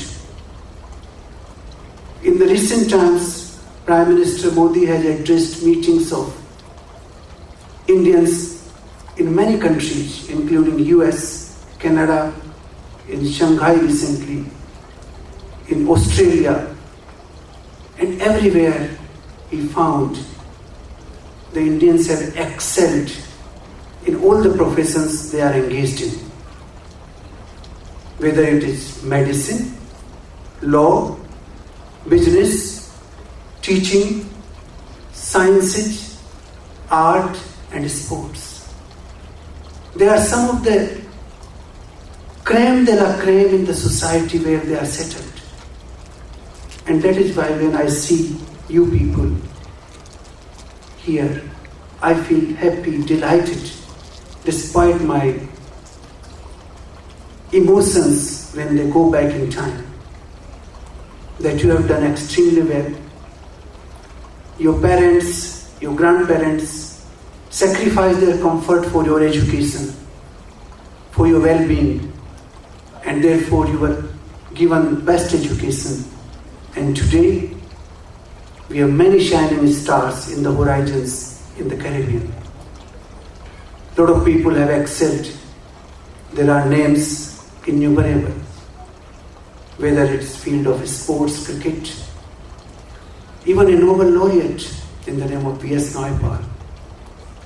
You have given Secretary General to the Commonwealth. Sir Sirdat Rampal. You have given presidents and wonderful prime ministers to these countries. So on this occasion, I pay tribute to all of you, to your ancestors, and the sufferings that they passed through. But I am sure the composite culture, as the minister mentioned, of these islands has a great component of the spirit of India. The spirit of India is visible in each of the Caribbean nations. And I would agree with the master of the ceremony when she said that all the high commissioners who come, they feel amazed. And I approve that comment because I also felt very delighted and amazed at the same time when I saw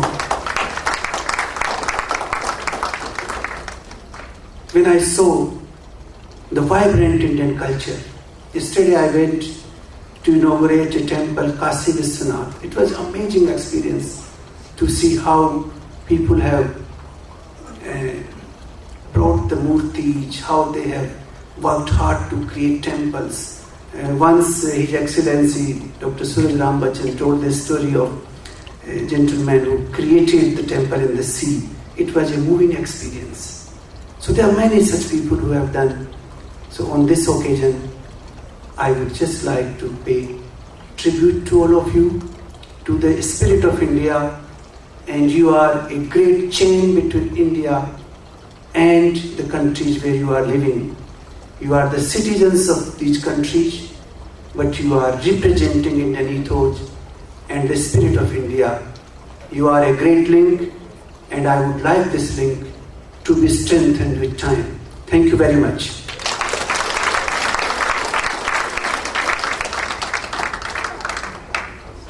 Thank you very much, Shri Gauri Shankar Gupta, High Commissioner of India. As you give us a little history and reminded us of our foreparents, how hard they have worked, where they have come from, the trials and the tribulations. And sometimes it is important that we have someone stand on the outside and tell us how lucky we are and how fortunate we are to be here in Trinidad and Tobago. It is really that important. Ladies and gentlemen, I'm about to introduce a gentleman to you. And I'll tell you something about him.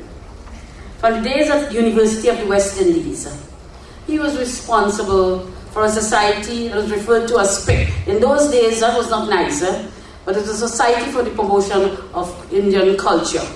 SPIC, people didn't like him because they always said, if you have a group that was talking about Indian culture, you were racist.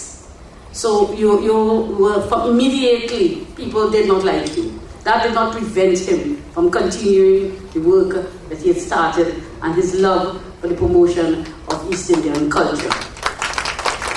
He is also an accomplished singer, harmonium player, and if you listen to him lecture from Singasam, you don't want him to stop. You just want to listen because he has so much to say. But it's not what he says, it's how he delivers to you who are listening all day. He has been a chairman of the Princeton Regional Corporation, the Princeton County Council at the time, and was St. Patrick County Council, and was responsible for the Mosquito Creek cremation site that we see today. He was instrumental in getting that. He was an ambassador to Brazil from Trinidad and Tobago. He was the mayor of Chaguanas. And when you look at Chaguanas, when he became the mayor of Chaguanas, he transformed Chaguanas. The transformation process started under this gentleman. He is currently the member of parliament for Tabaquite. And at the moment, because if I got to tell you what ministries and his vast experience, we would spend quite a bit of time, and I prefer he speak to you all. He's the Minister of Works and Infrastructure, and people will tell you, if there's ever the need for infrastructure development in Trinidad and Tobago, people of Trinidad and Tobago needed that. And the man who was delivered in the years that he became minister, not many years, but the years that he became minister, today he has also transformed the roads, the drains, the pavement, the highways, the byways.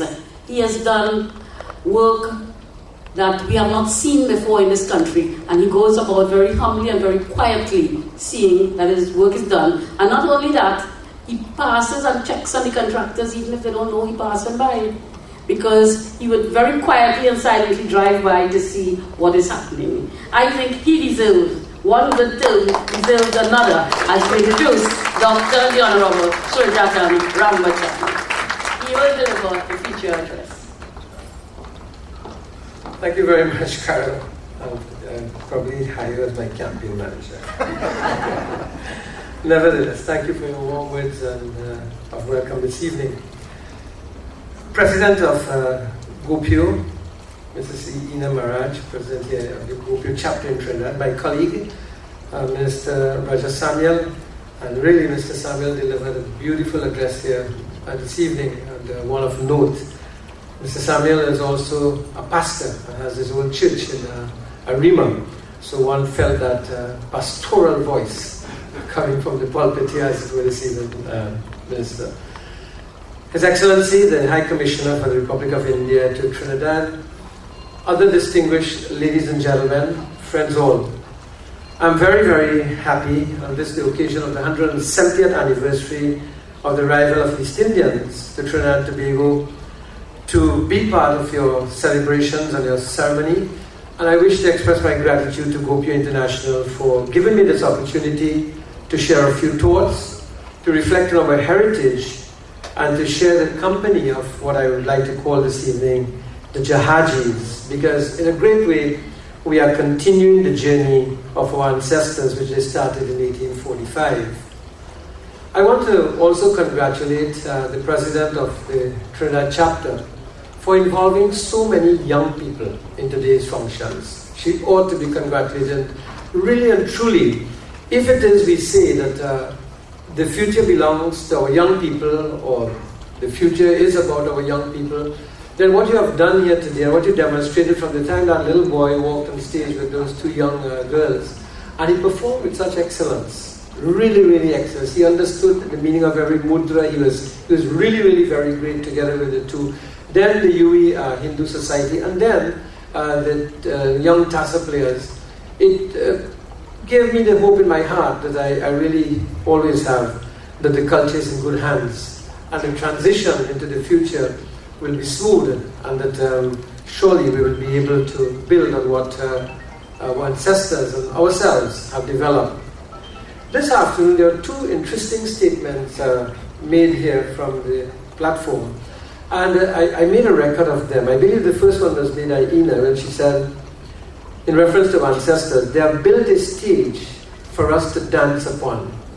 And one could deliver an entire speech just on that line.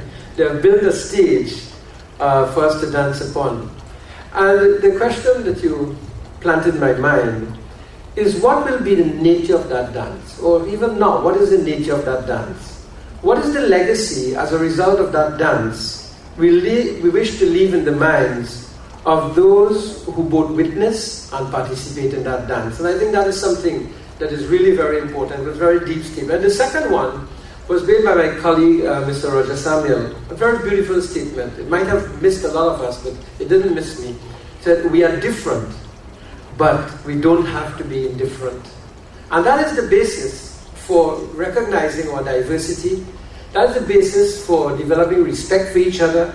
That is the basis for our unity as a nation and as a people. And I thought that if I take away anything from this event today, it will be those two statements made by yourself and Madam President and Mr. Raja Samuel.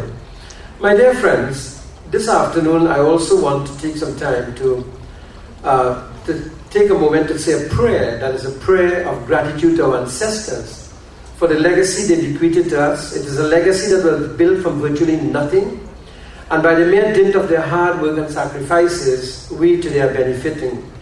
Let us therefore this evening remember them with a deep sense of gratitude, for really what we are today is really as a result of their humble beginnings, their thriftiness, their ambition, and their enduring vision to see not only themselves, but all of us as free men and women in a free society.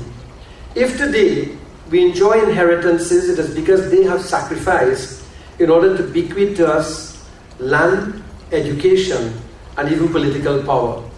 More than ever, therefore, we must now renew their vision, and we must be prepared also to sacrifice so that the destiny they envisage for us as equal partners in this society would be our children's inheritance in the future. We must be inspired by their legacy to ensure that our children would never be treated as unequals. Our children must never be emasculated in this country in any form or fashion. Our children must enjoy the highest levels of respect and esteem in the land of their birth. This must be our resolve, our sankalp, our social contract, our covenant. And organizations like GOPIO must be encouraged and supported to continue their selfless work to keep aloft the flag of Indian culture, traditions and customs, which inform the values which have enriched the lifestyles of our East Indian people and by extension, the societies in which they find themselves, and which values and lifestyles are worthy of emulation.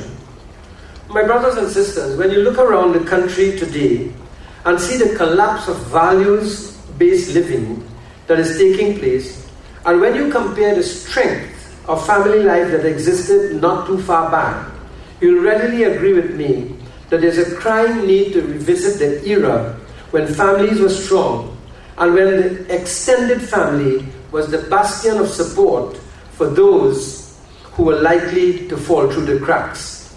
The demise of the extended family has increased the pressure upon our young people, and especially when they need to be weaned away from the influences that are challenging them and channeling them and their youthful energies into pursuits that are inimical to not only to their self-interest, but to their spiritual health and to the society as well. The demise of the extended family has deprived young people of the vast heritage of the wisdom of the old. The demise of the extended family is denying our elderly grandparents and parents of the love, care and affection that they need as they grow into the winters of their lives. If, as we argue, that there's a collapse of values-based living, we must also bring into sharp focus the fact that we are abandoning institutions, social and familiar, that once provided effective solutions to some of the very crises we face today and labeled as characteristics of a modern society. Is it because of our haste to be modern that we have been too quick to adopt the ways of the West at the cost of our future and our families? You'll agree with me that there's a crying need to revisit institutions such as the Panchayat, which today is being resolved as alternative dispute resolution, even in the courts. Revisit institutions such as the Panchayat, wherein community leaders not only enforce community norms for behavior, but also set the standards for right conduct. The regulation of behavior by the elders in the community saw low levels of crime, greater respect for person, and an attitude that promoted the strive for excellence, always wanting to be better. We celebrate all of this when we celebrate Indian Arrival Day. It is said that one should not be imprisoned by one's history. Equally, however, one should be empowered by one's past. In this regard, I find it difficult to accept that as a nation, we are sitting back and allowing so many distasteful things to go by in this society without lifting our voices and our hands to defend what is good. Our ancestors were not weaklings. They fought back when the circumstances demanded that they should fight. They confronted the colonial government as was necessary. They organized themselves for the struggle. For example, Noor Kumar Mahabir, who is here, a very, very well-respected international anthropologist, will tell you that in the 1940s, they organized themselves into the East Indian National Congress and campaigned successfully for the recognition of Hindu and Muslim marriages, for state recognition of non-Christian schools, for the legislation of cremations and higher wages for sugar workers, and the improvement of facilities on the estate barracks where thousands of East Indians lived. The East Indian Advisory Board of the late 1930s presented grievances to the Moyne Commission, which visited Trinidad to look at the causes of unrest and to suggest solutions. In this way, the local problems of the East Indians became the problems of the empire, and this international publicity led to many improvements. Is there a lesson for us in all of this, or a message. And I particularly make reference to these matters to demonstrate the fact that a community that is united will never be defeated. We need to remember this on Arrival Day in particular, not just as a community, but as a nation. Since we face so many attempts at political divisions, at racial strife, that we must put down in the same spirit that our ancestors united to win certain battles. We must be inspired by the way our ancestors of not too long ago were able to rise above their individual agendas and accommodate a community agenda, a community mission. This is the spirit we are now required to reinvent in the years ahead. For me, too many of us are running away from the battle. Too many of us are simply prepared to migrate and live as third-class citizens rather than fight as we deserve to live as first-class citizens in the land of our birth. If we who are entrusted by the people fail to fight the battle that is now upon us, it will be tantamount to shame, even as Arjuna was warned by Krishna in Bhagavad Gita. My friends, the question for all of us is, as we look forward on this journey, is very simple. What is it that we wish to preserve of the past? What do we wish to remove? What do we wish to change, modify? What impressions do we wish to correct? And I ask these questions because it's important for us to reflect deeply on whether we truly believe that the Indian traditions, culture, values, and heritage are worthy of preservation and promotion. And in my mind, it is definitely worth promotion and preservation. I nearly got thrown out of the University of the West Indies. In fact, I was threatened by Dean of Students Russell McNeely, who came to my apartment where I was living in Pagia and said, "We are going to expel you from the university for having stick and for trying to celebrate Diwali on the campus." That happened in 1968. Dr. Russell McNeely, Dean of Students, threatened to expel me from the university. And I took the fight, and I continued the fight. There were 42 students who were fighting that fight. And when they threatened to expel the students, 40 students dropped out. And myself and Pandit Randhir Maharaj remained the two students. And they made us pay $1,100 to buy insurance for the area where the library is in the university to celebrate Diwali. And we had to raise that money as students in 1969, $1,100. That's probably like $100,000 today. Raise that money. We paid it and we celebrated Diwali. Over 10,000 persons came. And you know what was interesting, Robert? The Kanapura All-Stars came, and for the first time a steel band played bhajans on Panel University campus. That's a history that is not known, and a history that has to be written. In that university campus, we then had Ramayana Yagnas, and the first one was done by Pandit Nirmal Maharaj for 3 nights. And then my brother conducted several. Pandit Pasad of the Swaha, he conducted also. He was a student at the university. And during the Christmas vacation, we used to have on Christmas night, New Year's night, Old Year's night, Ramayana Yagnas after 21 nights of Gita and so on. I remember the then Minister of Education, his name is just slips, and coming there for 21 nights listening to Bhagavad Gita also. It was a hard struggle, but today we are better off for what it is. And so these things are not known, and maybe Noor will probably one day document all of this little bit I'm talking about here this afternoon. But to me it is worthy of preservation. When I heard "O Children of Noble and Ancient Culture" being sung here this evening, that was a song written in 1973 by my brother Anandan Rambachan. And along with that we wrote songs like "Have no fear and fight your battle of life, Arjuna," so said Lord Krishna to Arjuna in Gita. We wrote songs like "Come let us chant the name of Lord of Ram and Krishna." We wrote songs like "Call him Allah, call him Ram, call him Krishna, call him Christ." And those songs were banned in schools and temples. You know why? Because they were written in English. And it was considered to be less than sacred to sing bhajans in English. But we persevered, and today that song can be sung by the UAE Hindu Society right here on this stage. No problem. So that's what I said. What is there to change? And what is there to preserve? These are questions we have to ask. And we must answer them, and answer them honestly. Because there are things in our society, Indian society, that we must change. And there are also things that we must modify. But there are things we must also seek to keep. Brothers and sisters, a lot is happening in this country. And with the deepest of sincerity, it seems to me that we are falling victims to a belief that there's a culture somewhere that is greater than what we are. And this is why Roger Samuel's statement is so important to me today. We are different, but we don't have to be indifferent. To be different and not to be indifferent means we can respect each other. We can share, we can enjoy. And he was absolutely right. Because if there's one thing we can market to the world, it is that appreciation.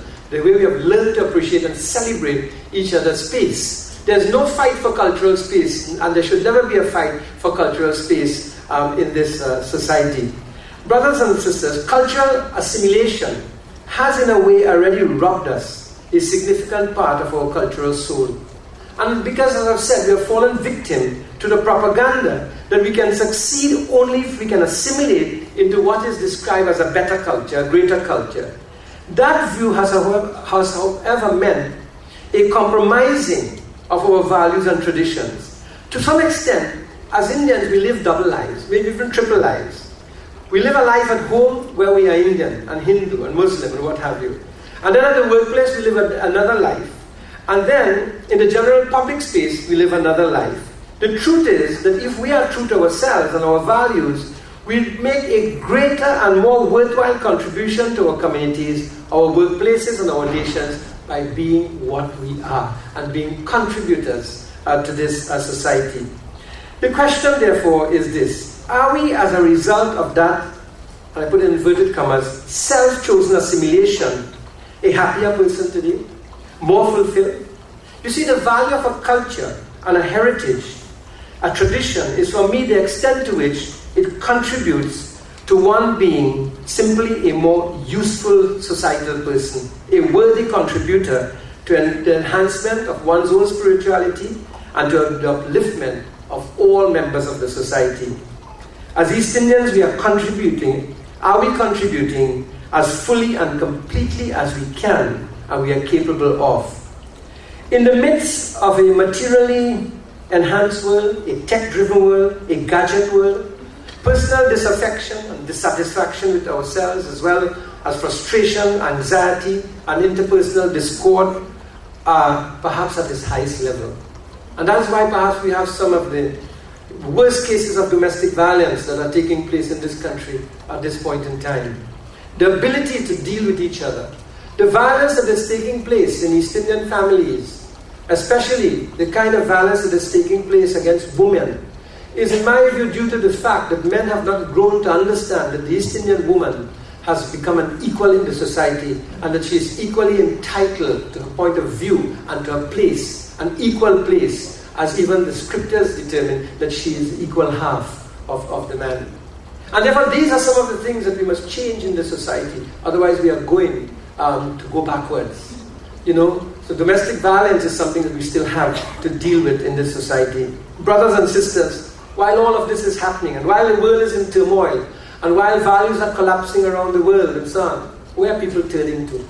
Look every day across the world and you see people are turning to India. People are turning to the East, because there's something deep there, something that is worthy of looking for. Whether it's yoga, whether it's Vedanta, whether it's the Ramayana, the Quran, the Bhagavad Gita, the Mahabharata, whether it's the traditions, the music, the food, the ashrams, the way of life, people are looking at the East to find solutions to their own personal disaffection and to the societal problems that are existing. We do not live in India, but through our Indian inheritance, we have so much to offer to society and to contribute to nation building.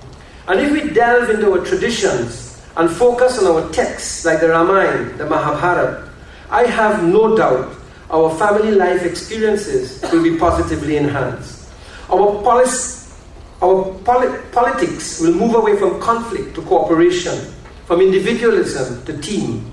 Our resolution of personal conflicts will be based on not who will be winners or who will be losers, but how do we create satisfaction for each and every one of us. The achievements of these will be the best tribute we can pay to our ancestors on this the occasion of Indian Arrival Day. Brothers and sisters, there's so much that one can say. There's so much that one can refer to. Go to the Gita for the concept of how we should work and how we should keep striving for excellence. the admonition in the Gita that we should do our work and do it to the best of our ability even, but not to seek to do the work of another person if we can do it better than him, meaning strive for excellence. And there's so much we need to dig into, and we need to pass on, and we need to educate our people with. This is perhaps one of the few countries in the world where the process of education is taking place very nicely. I want to congratulate those who have launched TV Jagriti, for example, because TV Jagriti provides a great foundation for passing on values, not because it's a Hindu TV station, but the Indian values that it's beginning to reflect and pass on to the communities, I think, is of great, great value. We can look at the 4 stages of the life of a person: the stage of student, brahmachari, the stage of grihas, household, the stage of vanaprash, the stage of the semi-renunciant, and finally the renunciant. And we can look at all of that and see how structured our lives can become. And through that, how we can build better family lives. There is so much richness to be transmitted from our traditions, if only we will begin to look into it and begin to become role models of those traditions and those values. The boat has arrived, the boat has gone back. Now we have to build upon what the boat has left here. And the boat has left something more than a full boat. It's overflowing with things that we can transmit to society. May God bless our ancestors. May God bless each and every one of us here this evening. And may you enjoy a very, very significant and successful Indian arrival day. Thank you very much.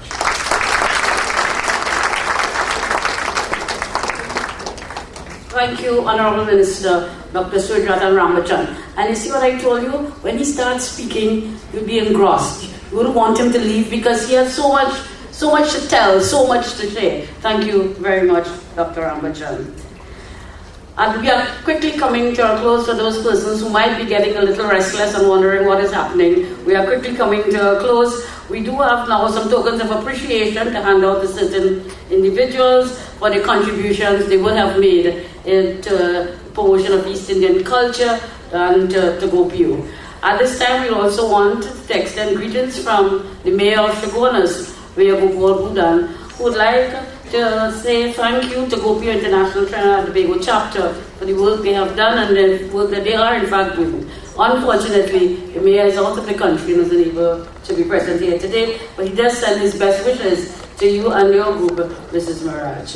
So, I know there are some young ladies who are getting ready to bring these tokens of appreciation to Mr. Baliram Sukhdev, Ms. Ramaya Padarat, Mr. Ramnaran Nanku, and Samdev Sudas.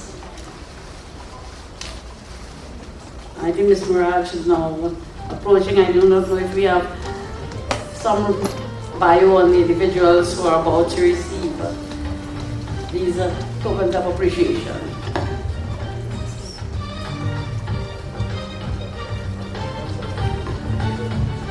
Thank you, Madam Chairperson. Ladies and gentlemen, just a little note here that we do not only have persons from Trinidad and Tobago, but we have persons from Texas. And they are here. I saw them, I met with them. Are you in the audience? If you're there, can you stand, please? Probably they left. So, it was so nice. Ladies and gentlemen, the first person, token of appreciation, Baliram Sukhdev, Mr. Baliram Sukhdev, born in the village of Todds Road in Kaparu on August the 20th, 1926, to his parents, Mr. Sukhdev and Miss Darcy. Baliram Sukhdev was the youngest of 6 children. At the age of 9 years, he started working during the vacation period at Woodford Lodge, which later became Caroni 1975 Limited. He cleared the land by pulling paragraphs. At the age of 16 years, he completed school and became employed with the Woodford Lodge as a laborer and earned $1.08 a day and worked tirelessly.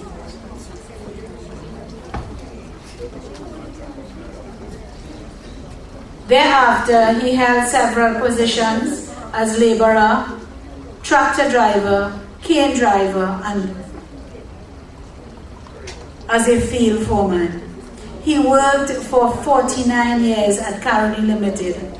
Retiring at the age of 65 years, he left Caroni Limited in 1991 without any retirement benefits to him. He is the proud father of 4 children, 8 grandchildren, and 1 great-grandchild. Mr. Baliram Sukhdev is 88 years old. Ladies and gentlemen, give him a round of applause.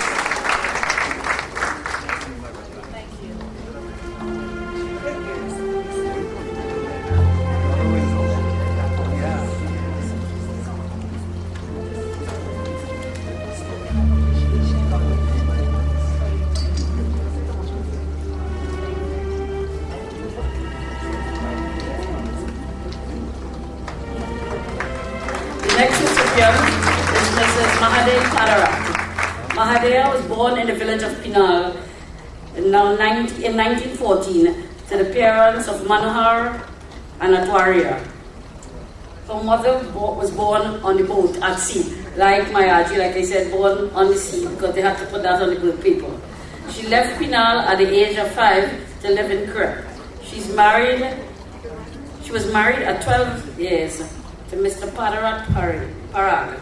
Mahadea worked in Orange Grove Estate since she was 11 years, together with her husband, and for 25 cents a day, cutting and loading cane. 25 cents a day, cutting and loading cane, pulling and digging paragraphs from 7 a.m. to 4 p.m. or from 6 a.m. to 1 p.m. And these people still came home and did the gardening and had their family and cook and clean and did everything else. She retired at 65 years of age. Mahadea Padarat is 101 years old. She is the mother of 5 children, 15 grandchildren, 15 great-grandchildren, and 8 great-great-grandchildren. Mrs. Mahadea Padarat. Is Ms. Padarat here? If she's not here, we have someone receive on her behalf. I think at 101, we'd hardly expect her to be running around the place, but she is lively, I understand. Unfortunately, she is not here with us. So will someone receive on her behalf, please? All right, Ms. Mirage will take it on her behalf.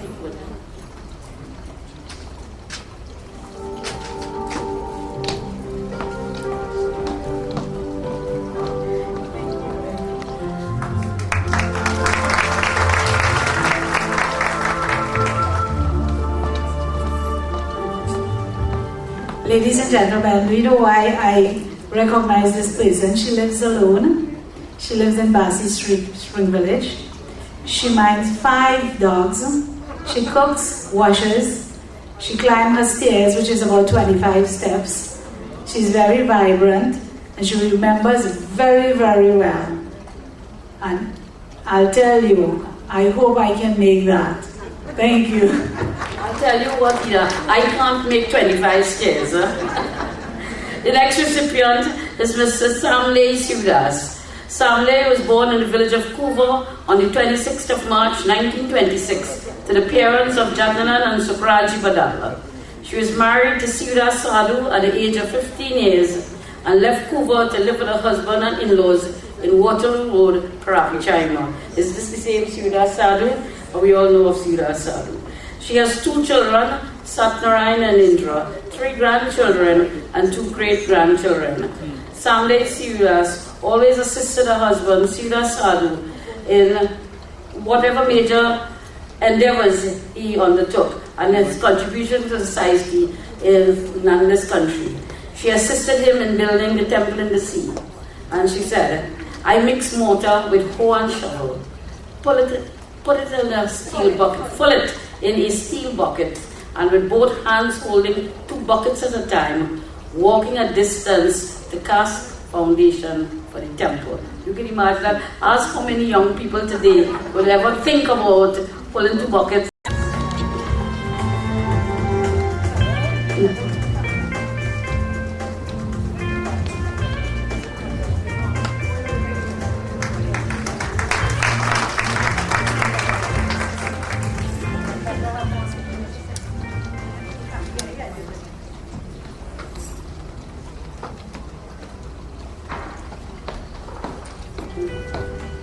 have two more recipients.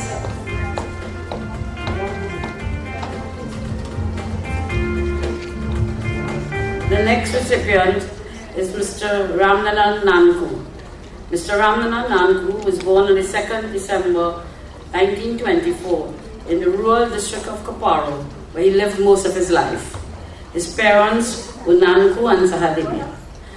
He is the sixth of 7 siblings, which consisted of 3 brothers and 3 sisters, but he remains the only surviving one. He worked in the sugar belt for most of his life, having diligently served Caroni 1979 Limited for more than 40 years. He was a cane farmer up until the closure of Caroni 1975 Limited in 2003. He was never involved in active politics, was always a silent supporter of the DLP and all its incarnation, including the present United National Congress, to which he is extremely proud to be a member. Mr. Ramnanan Nanku was never involved in any controversy and remains a reserved and private person. At age 90, his health is remarkable and still spends about 4 hours per day in his kitchen garden. His strength and warm personality is admired by all who knows him. He was married to Basde Nanku, now deceased, and a proud father of 8, grandfather of 20, and great-grandfather of 13. Is Nanku JP related to you? Wait, a good man like you end up with a son like him?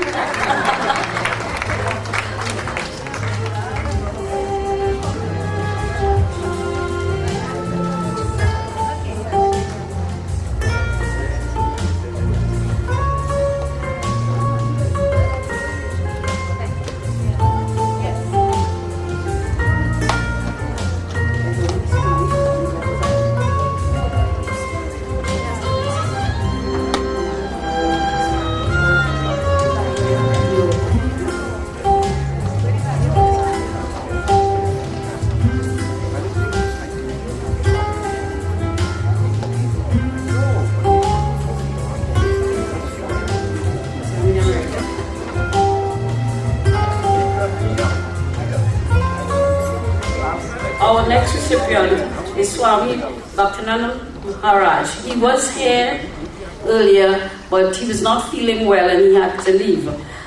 But someone will receive on his behalf.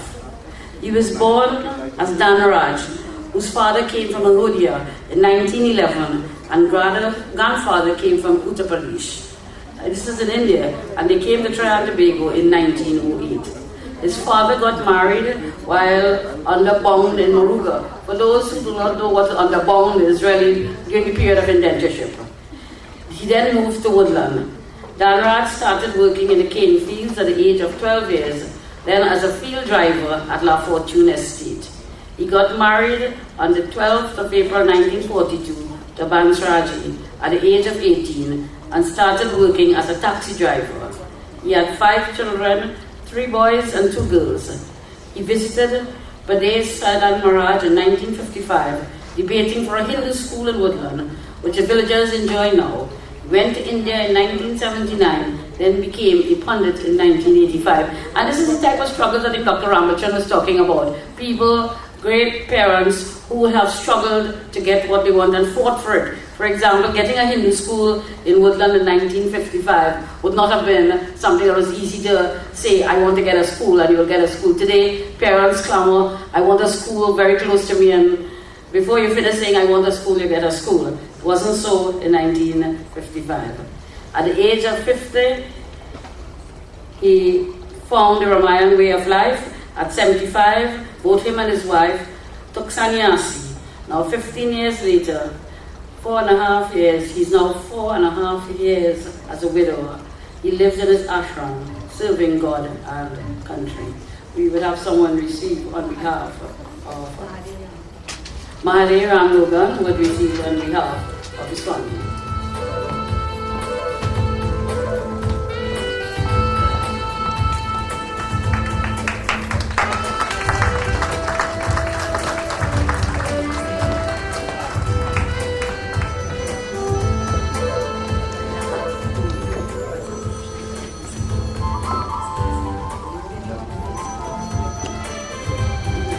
Right, we do have a special gift to Minister Roger Samuel. Minister, you see, the GOPIO people always prepare. Although they were not certain you would have been here, they prepared for you nevertheless.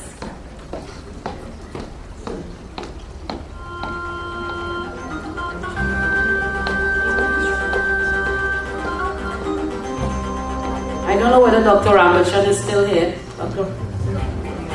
Dr. Ramachan had to leave to attend a function, so probably we'll have someone. Mr. Nanku, would you receive on behalf of Dr. Ramachan, please, to ensure that he gets it.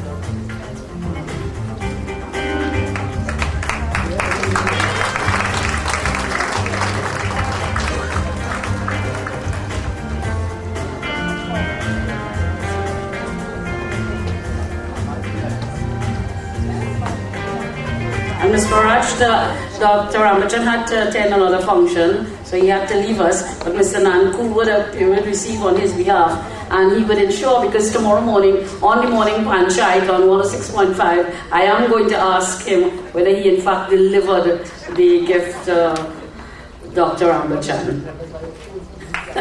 I know I can hold accountable for it.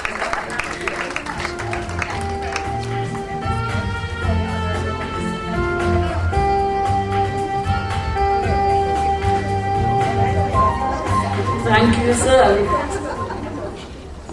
All right, there are also some tokens of appreciation, and Mrs. Maraj will tell us. Okay, the first one is the High Commissioner of India, Mr. Shri Gauri Shankar Gupta, please.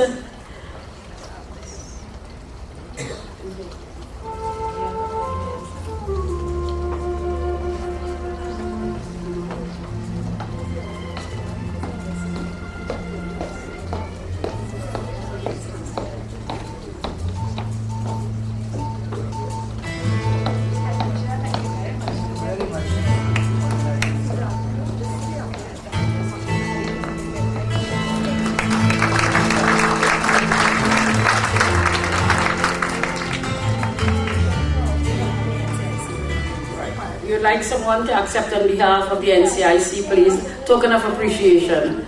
Someone to accept on behalf. Mira.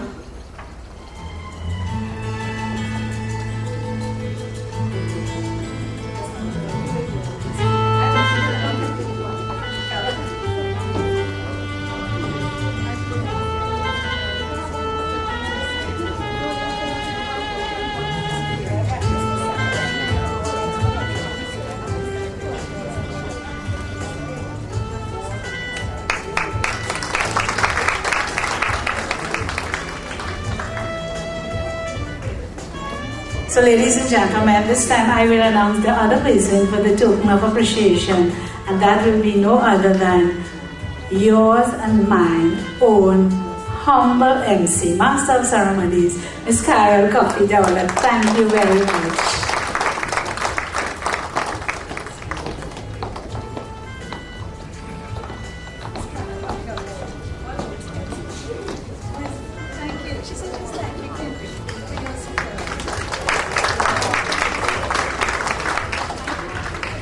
Thank you. As the MC, I didn't expect to get any token of appreciation.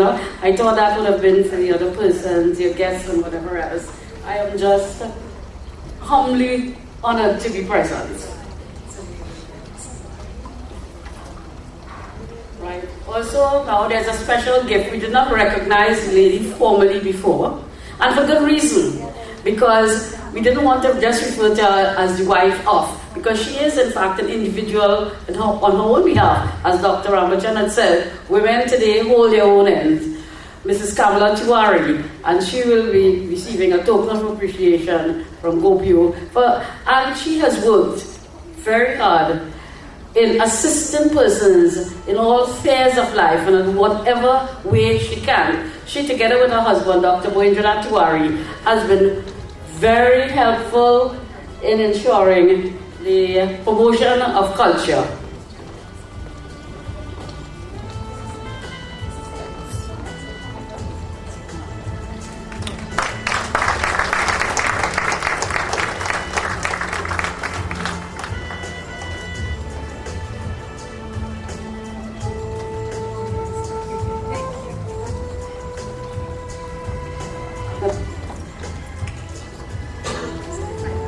And final token of appreciation to another young lady who, and I say another young lady, Mrs. Tiwari, I didn't say, I said another young lady to receive a token of appreciation. I can say a colleague of mine because she's an attorney by profession, none other than Mrs. Hema Simonga, wife of the Honorable Minister Jairam Simonga.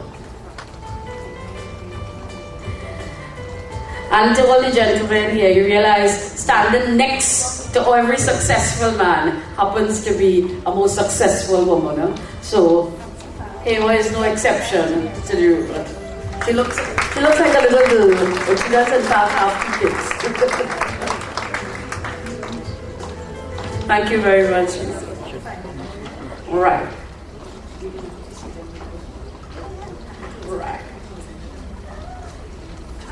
If you're getting hungry and you're feeling a little, well, it's time to eat something, don't worry, we're getting there now. We get ready now for the final performance for the evening by the Sita Prasad group, where it's going to be a skit actually. I was thinking food, so I'm thinking kitta. It's really a skit by the Sita Prasad group. And while they get ready to come on stage, on behalf of my colleagues on 106.5, I will invite you to join us tomorrow morning between the hours of 6 to 9 on the morning Panchayat. Vijay Mahavir, Satesh Mahavir, Kiran Samaru, and your humble self. So please join us, call in, let us know what you feel and what you think about social events as they take place in Trinidad and Tobago. Sorry? Hello. I want people to listen to me too. Right, so the Sita Prasad group gets ready for their performance. I don't know, but Sita Prasad is a name, as a person well known. Many people do not know, don't see her, but they know of her. So.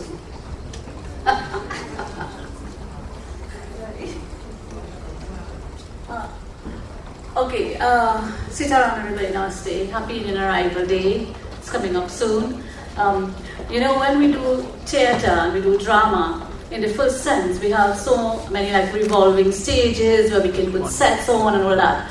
But today the program has been so long. If we were to set up all these sets, it will take another 15 minutes or so. So we're going to improvise a bit. So this play is based on a girl whose name is Tulsi, and she's from India. So she's going to take a boat to come to Trinidad and start a life here.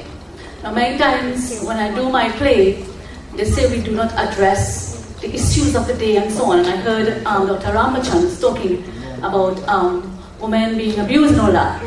Fortunately, this is a topic that I chose to deal with in this year's production, Tulsi's Journey. So far, we have done it on 5 stages for the month of May, and we are continuing to the end of the month. And on May 30th, we will be in Napa South. So the play, Ina, the president of GOPIO, she's requested just a bit of drama, which is maybe 15 to 20 minutes or so. So that's how long it's going to take for us to give you a shorter version of the long play called Tulsi's Journey. So ladies and gentlemen, with a lusty round of applause, please bring the first actors on stage.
Since the Englishman Thì kuva India.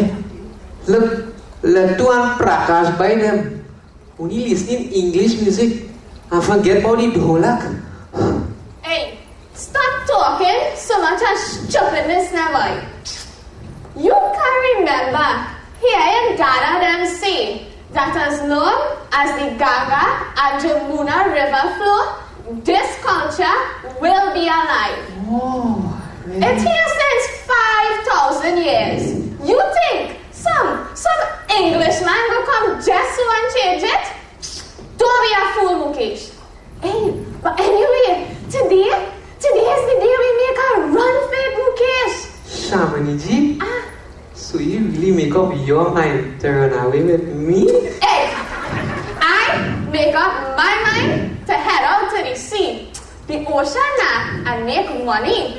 What is this confusion going on here? Where are you going? We going on the white man boat to Trinidad, girl. Oh my God! So many people going? Yeah. Oh, Let me go, Shamani. Sida Didi? Yeah. Tulsi? Didi, where I'm going? They're going. Yes. They're going in the white man boat. In Trinidad, Chile, sugar. Trinidad. Far away. Over the ocean. They're going to walk. Little contract work now. Patch. 5 years. Didi, I rarely see Dinanath, Kausilya, them rolling going by the boat. Are Dinanath ji? But he is sick. How he go in the boat, girl? You see Tulsi? Them want to help their family, you know. Look how they're poor. They are getting no food to eat when they reach. Dinanath ji is sick, but he's still going. Tulsi ji. Didi. Okay. Never mind, Didi. Tulsi, I know what you're thinking about. I know you want to go in our boat. Nahi, Didi. If I go, Bimanaji, he go follow me and he go kill me, Didi. Nahi, Didi. Tulsi, every day Dinanaji come home, he ready to beat you up. He going down in the hole down there and drinking juice. When he come home, he beating you up, you're bawling and screaming. You should go in a boat. Nahi, Didi. He is my Marat Pati, my Devta, Didi. Which Dulahin you see will run away from she family. Married people that live like Rama and Sita, Prabhu Shri Ram, not like Rakshas. Study fighting, study quarreling, you boy hard. Everyone hitting you. What kind of people does live like that? Didi. And we just say disgrace. Now wait, tell me. It's a disgrace if you run away. Also, it's not a disgrace, Tulsi. If you, when people pass in the road and they hear how you bowling, that is not a disgrace. It's not a disgrace for this man to sit down all day and you working for one penny, and as you reach home, he's snatching the money from you and going to buy rum. That is not a disgrace. You didn't hear when Swami said at how we woman, we have Durga inside we have to fight. We can't sit down and let everybody trample up with her and kill we go. Didi, Swami say how you have to respect your husband. Swami say when you pray to Tulsi Ma, she will protect your marriage, Didi. Yeah, but you didn't hear when he said too.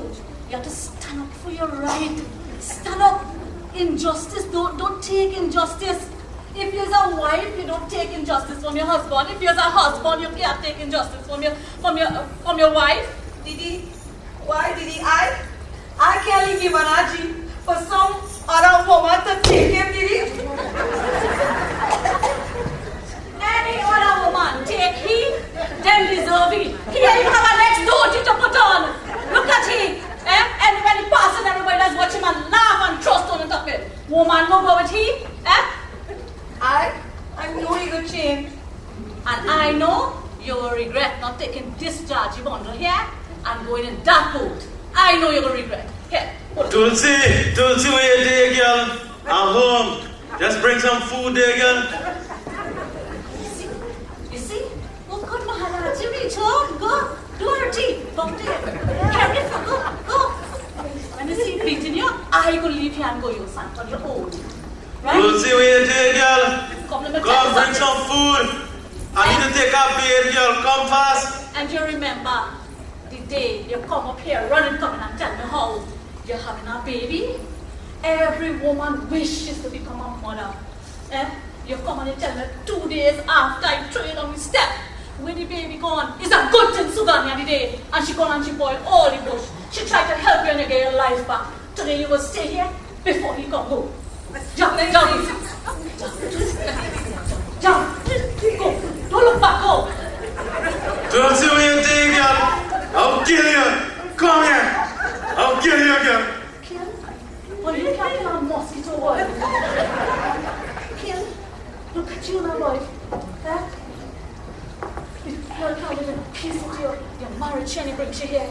God, Shiva, protect Tulsi. Om Namah Shivaya. Om Namah Shivaya. Om Namah Shivaya. Om Namah Shivaya. Om Namah Shivaya. Mina, where's my wife Tulsi? I look like a police wala. No, you look like a mule, a big fat bison. What you? Hey! Come here!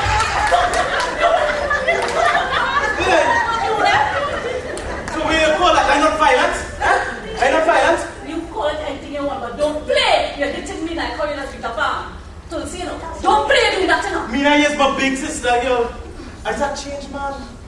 Oh, you change from what? A dog class what? Listen. I went to the Swami, and the Swami read my patra, and he tell me wherever Tulsi is, she's suffering. Alright? So I just need to know if she's okay, and I have to find she. All right. She better off without you.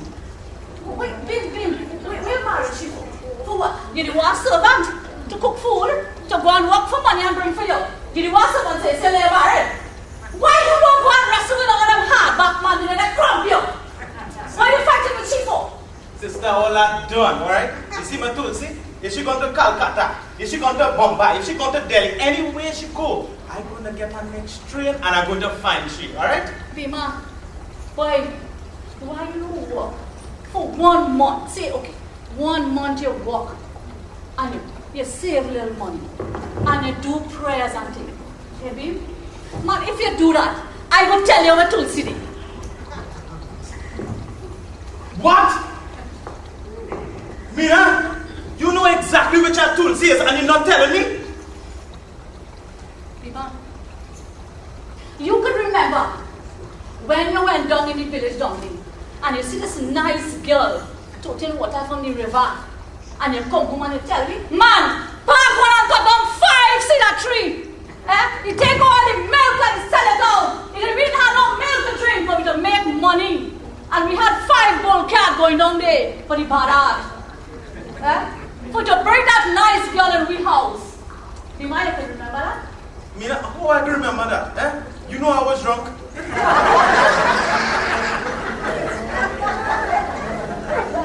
Wow. That real good, you was real drunk.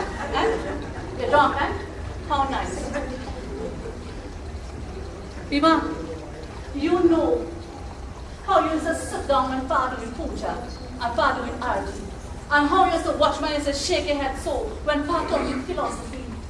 Look how Pa used to say, how in the Bhagavad Gita Krishna said, a man must lift himself by himself. You don't need 100 people to come and tell you change, Bima. You have to battle your own heart and soul and find it somewhere to become better, Bima. Where's my wife? Stop all this. Where's my wife? Find yourself and you will find she. Hey, tell me what that wife is. No, I'm not telling you something. You know what you like? You like when bygone down the road saying that, oh, look my wife leave, man. You like everybody saying that. Yeah. Bima, I didn't want to have to take Tulsi's lifeless body and carry it and burn it. She's so weak and frail. She would have dead. I didn't want to have to do that. Okay? So don't ask nothing about no Tulsi. I mind my own business. I know my wife, alright? Tulsi, what? Listen. Tulsi will not leave without telling me anything and just leave on your own. Somebody has to push she. Somebody has to tell she to leave me. She can't think about this on your own. You push she. You. Any man who treated a woman good, your man would leave. They would run. What she run for? You, not me. You encourage she to go. What she leave you for? A woman give up one more and just on decide to leave? All I've done, man. All I've done. You hear me? What? Just knowing that my wife leave me. It's driving me crazy. You don't understand that? Oh, Bima. Since you married to Tulsi to now, first time you should have a little concern. I thought you should have leave a long time ago. It's you who encouraged you to leave me, eh? Bima. You're a nasty woman. You're a nasty man. You! Why is it? You have so much of strength. You're good at lying all day and this woman walking. Why? Listen to me. I was drunk most of the time. I admit it, okay? Bima, and Tulsi come and tell me how she having her baby. When the baby, Bima? When the baby, when the child? Watchman, that wasn't my fault, okay? I was drunk. I tell you that. Today you're sober, eh? You're sober today? I'm sober today. And I just want to find out if Tulsi is okay. Why are you sober? How come you're sober? You know why you're sober? It's a hard boy to beg somebody to get a drink. Now why you're sober? Mina, you feel you know everything, eh? Look, all I know is that I'm minding my own business in my house. You want to go look for your wife? You go and look for your wife. I don't know where your wife is. Okay? This girl, Bima, she have sindoor. You know what is this sindoor? This sindoor. When you put it on the middle of your forehead, it represents the strength of your husband. When you see a woman proudly wearing that sindoor, you know that there's a powerful force that's protecting her. Apart from God, who will look and guide her, her husband is standing strong and she know that. She has she sindoor with she. I know what she carry again. She have a small knife, so, and she has some poison. She said, Mina Didi, anybody touch me inappropriately, I will kill myself. But Tulsi! Why are you leaving me, Tulsi? How can I come back?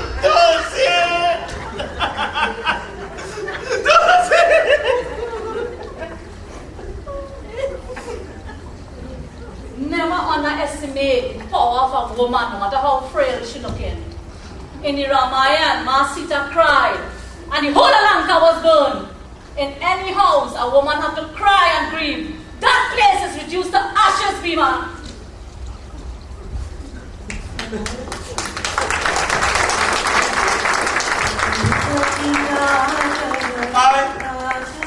I had no money, and I had no wife. But Mia, I could show you what I could do with this life. You hear me? Don't say it.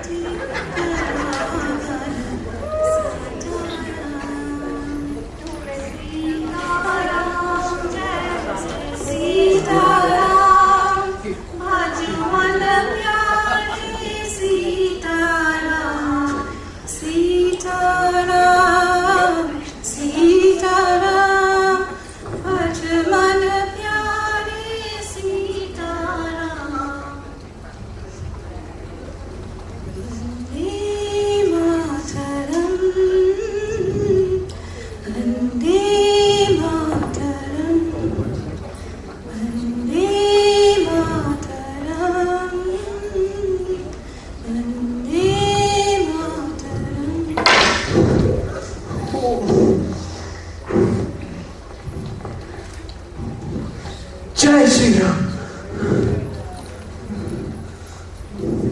Hey, look how this place looking just like Uttar Pradesh, Mukesh. Look how the land and the river and the trees, and just like home. Shamanichi, our time is not here, girl. So we go first remember when we land from the waters. Tulsi? Tulsi, that's you? Oh my God, Tulsi. Hey, girl. You could real stand up and sweet girl. You and I got a knife and toll in that boat. What does it matter, girl? We have to see about this life now. Look how the place getting dark. You see them seeds I have here? Yeah. I'm going by the river and I'm going to trust them. Cholo. Hey, Larky, since you're so far away from home, I mean to say, you should put some cinder in your head. We go call it off. If we move like husband and wife, one powerful force, we could be better off. Because I mean to say, in a strange land here, you know nobody, you could pick up a cook, eh? Shamini? You were saying something? I swear I hear you say something. What are you saying, Mukesh? You see how you talking to me like I's your husband already now? Mukesh, where you think I pack all them sari and thing for? So I go settle for you to be my husband? Please. I looking for somebody like Shimran to be my husband. But anyway, I think these men looking more and more like Rawan. Somebody like me, nice, handsome, and religious girl. No, Mukesh. It's time for me to look for survival. Now, Hear what? I want to marry you, girl. So here in Trinidad, you white man does engage. So I will put a ring on your finger. So here what? I'm going down in the forest. I'm going to cut log. Right? I'm going to build a house for 2 hours. You would build a house for me, Mukesh? Yeah, if Shamini, I have to walk day or night, black or white, dusk or dawn, I'll build a palace, big like Ram.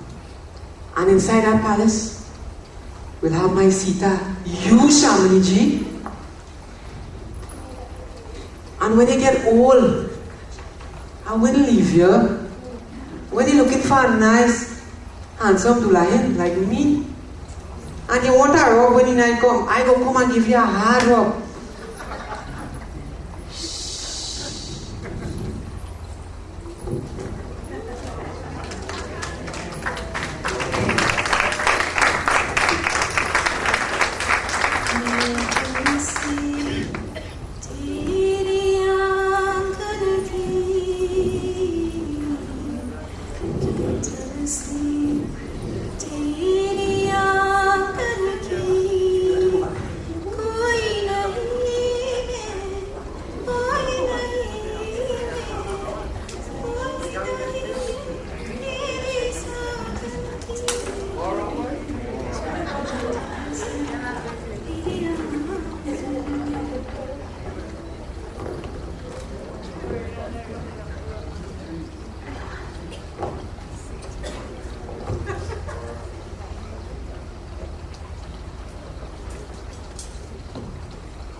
I a changed man, you know? I'm going to build a temple, and I'm going to call it Tulsi Temple. So you're going to build a temple for Tulsi? I'm going to find you. Okay. So, you bring she back and you build a nice temple and then everything will be good? Yes, I'm going to bring back to my wife as a changed man. My life has changed. See you later, my sister. Hey, we're talking some money here. No.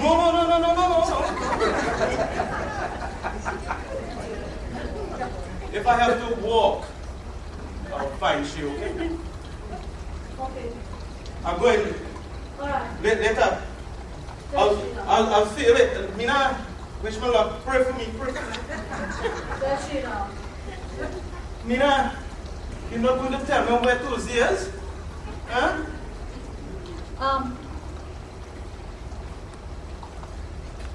Beam,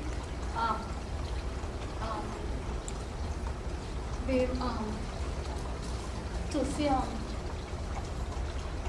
she gone on the boat, Trinidad, over the ocean.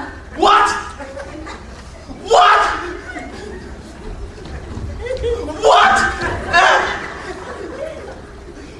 Oh my God, Tulsi dead? Tulsi dead, Mina? She can't survive without me? Where you let she go? Why? Beam, she done gone already, and people would just pray that they can't die so that there's her inner strength being. All right. I go into this land called Trinidad. Aye. Me, Bima, go to this land called Trinidad, and I'm going to bring back my wife. She's my wife. And if she pick up anybody else, I go deal with them. Me, my wife with an ex-man? No. It's my wife.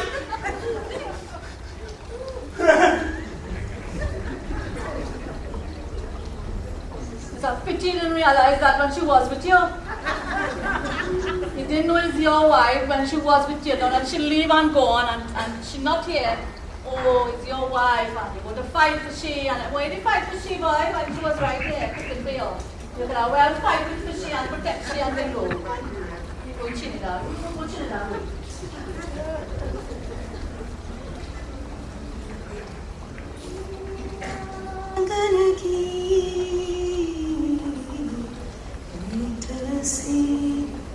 तेरी आंगन की कोई नहीं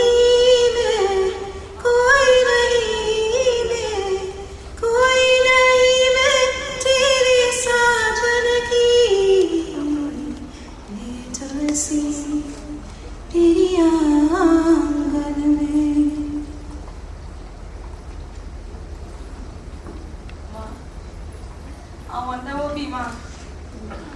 I wonder what Bima must be doing. Beam.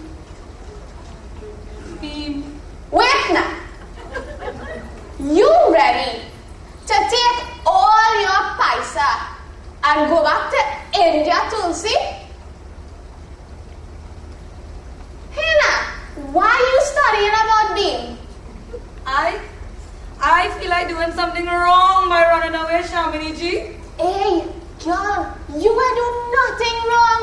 You run to save your life from a man who married the wrong girl. If there's anything, he's the one who should take blame.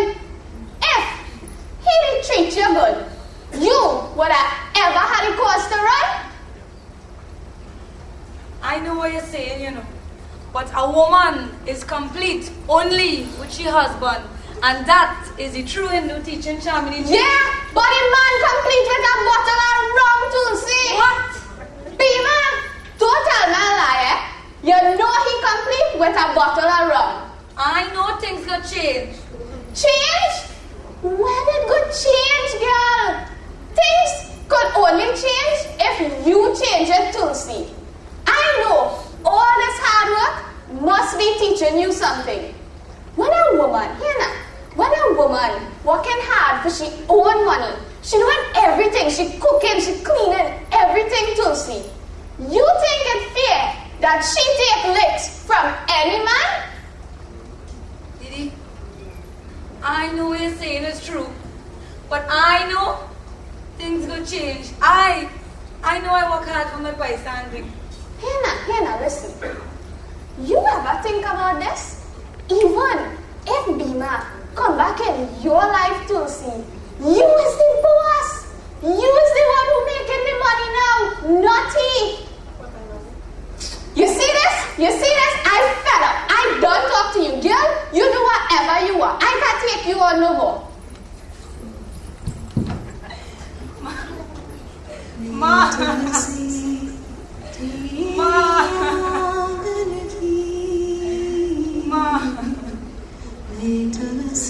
My prayer to you, Ma.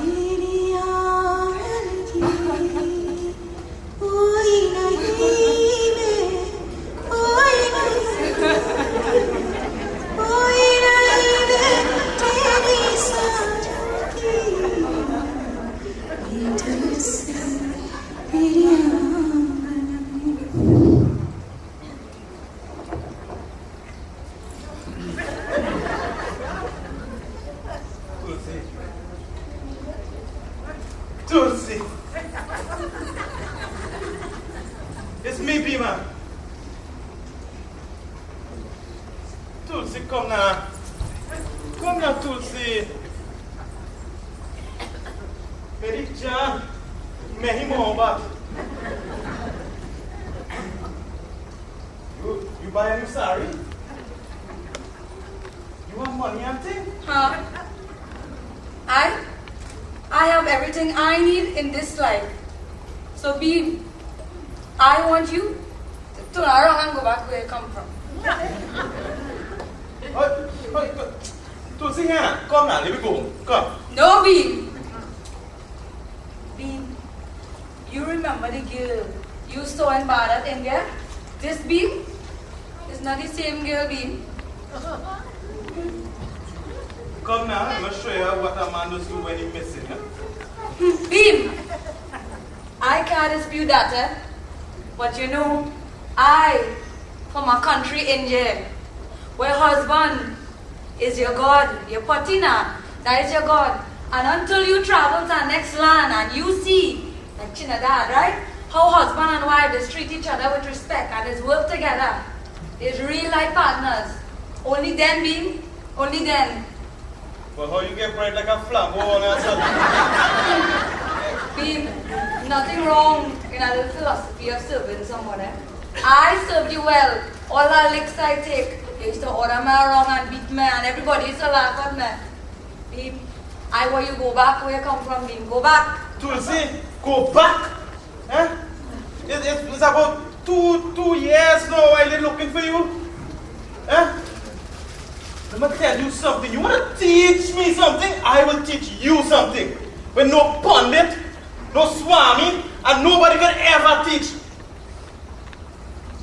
When I get married, I fell in love with the most beautiful woman. And I fill my world with her. Yes, but I do crap.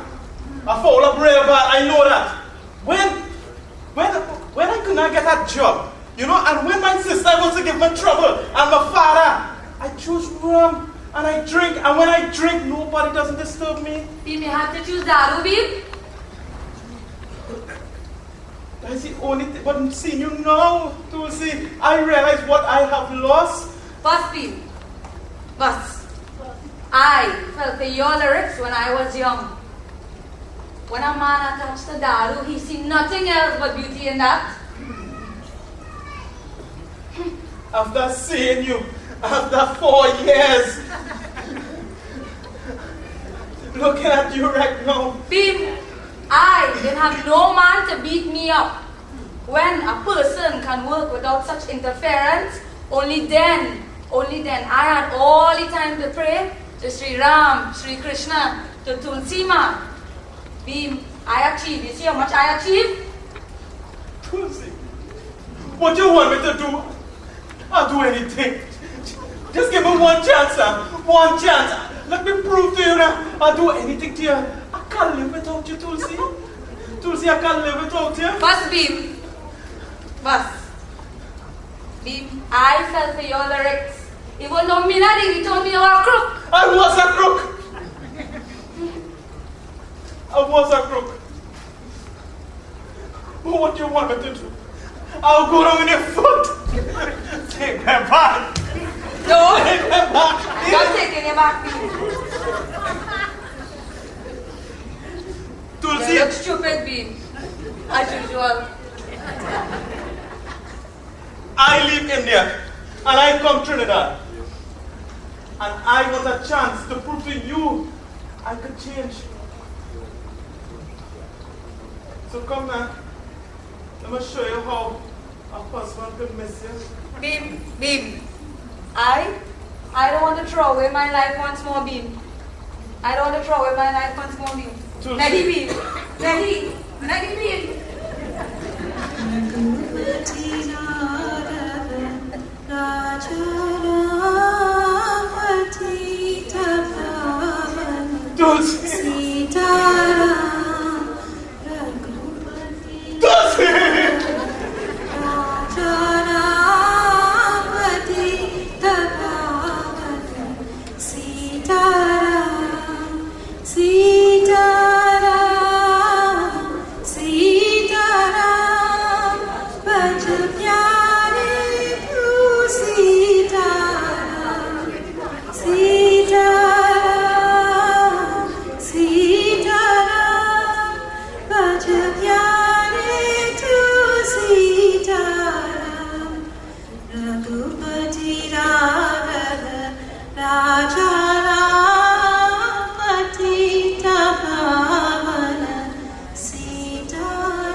You got to narrow.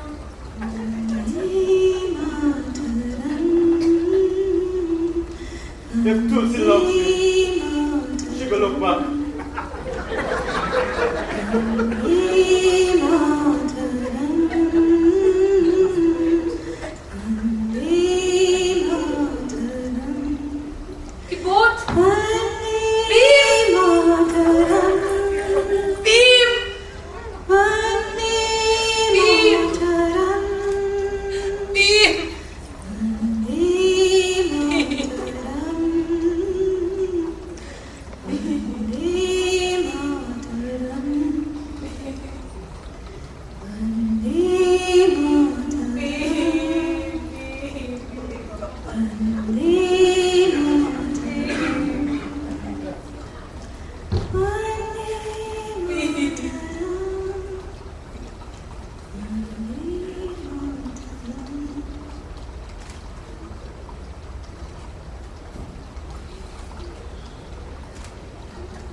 Ladies and gentlemen, that was the Sita Prasad group.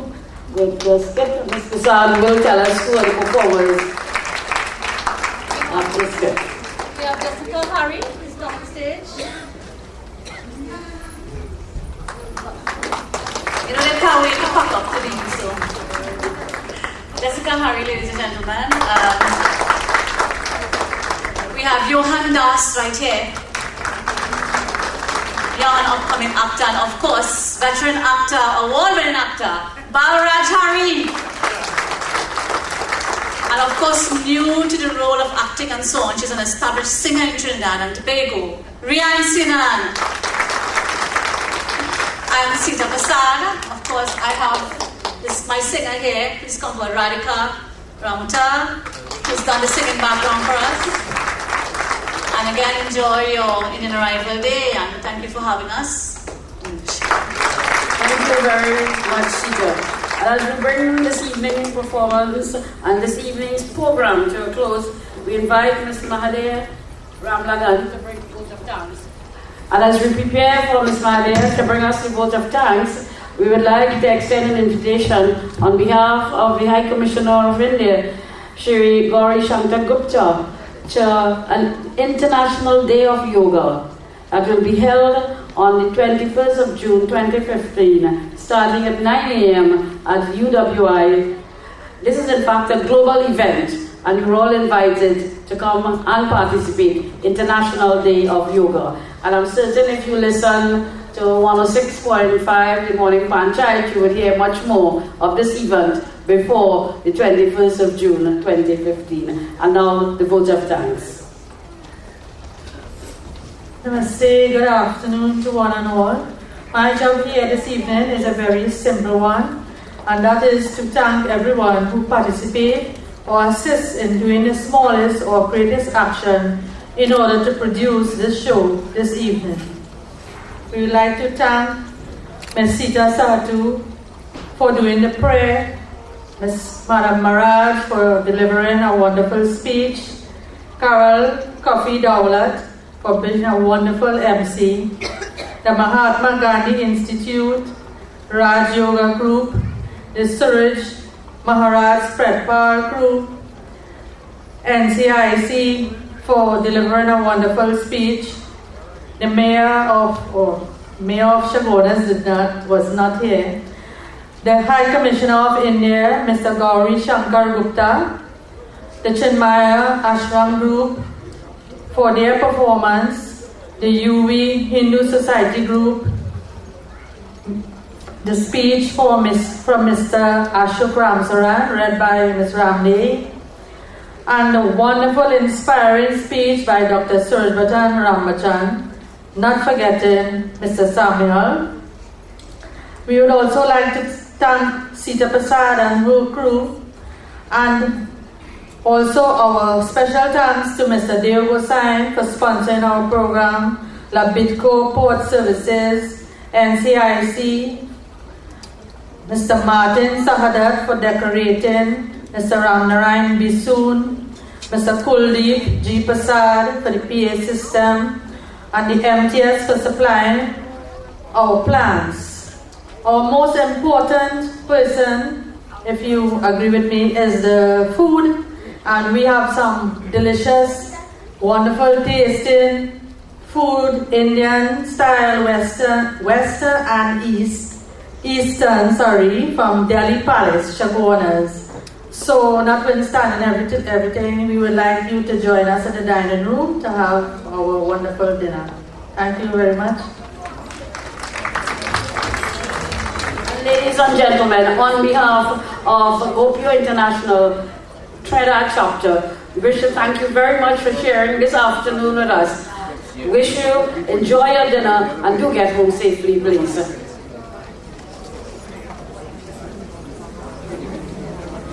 Also, I think we must give special thanks to the NCIC for allowing us the use of this premises, and also we must also thank the caterer. I'm certain we will in fact enjoy the sumptuous meals that would have been prepared for us.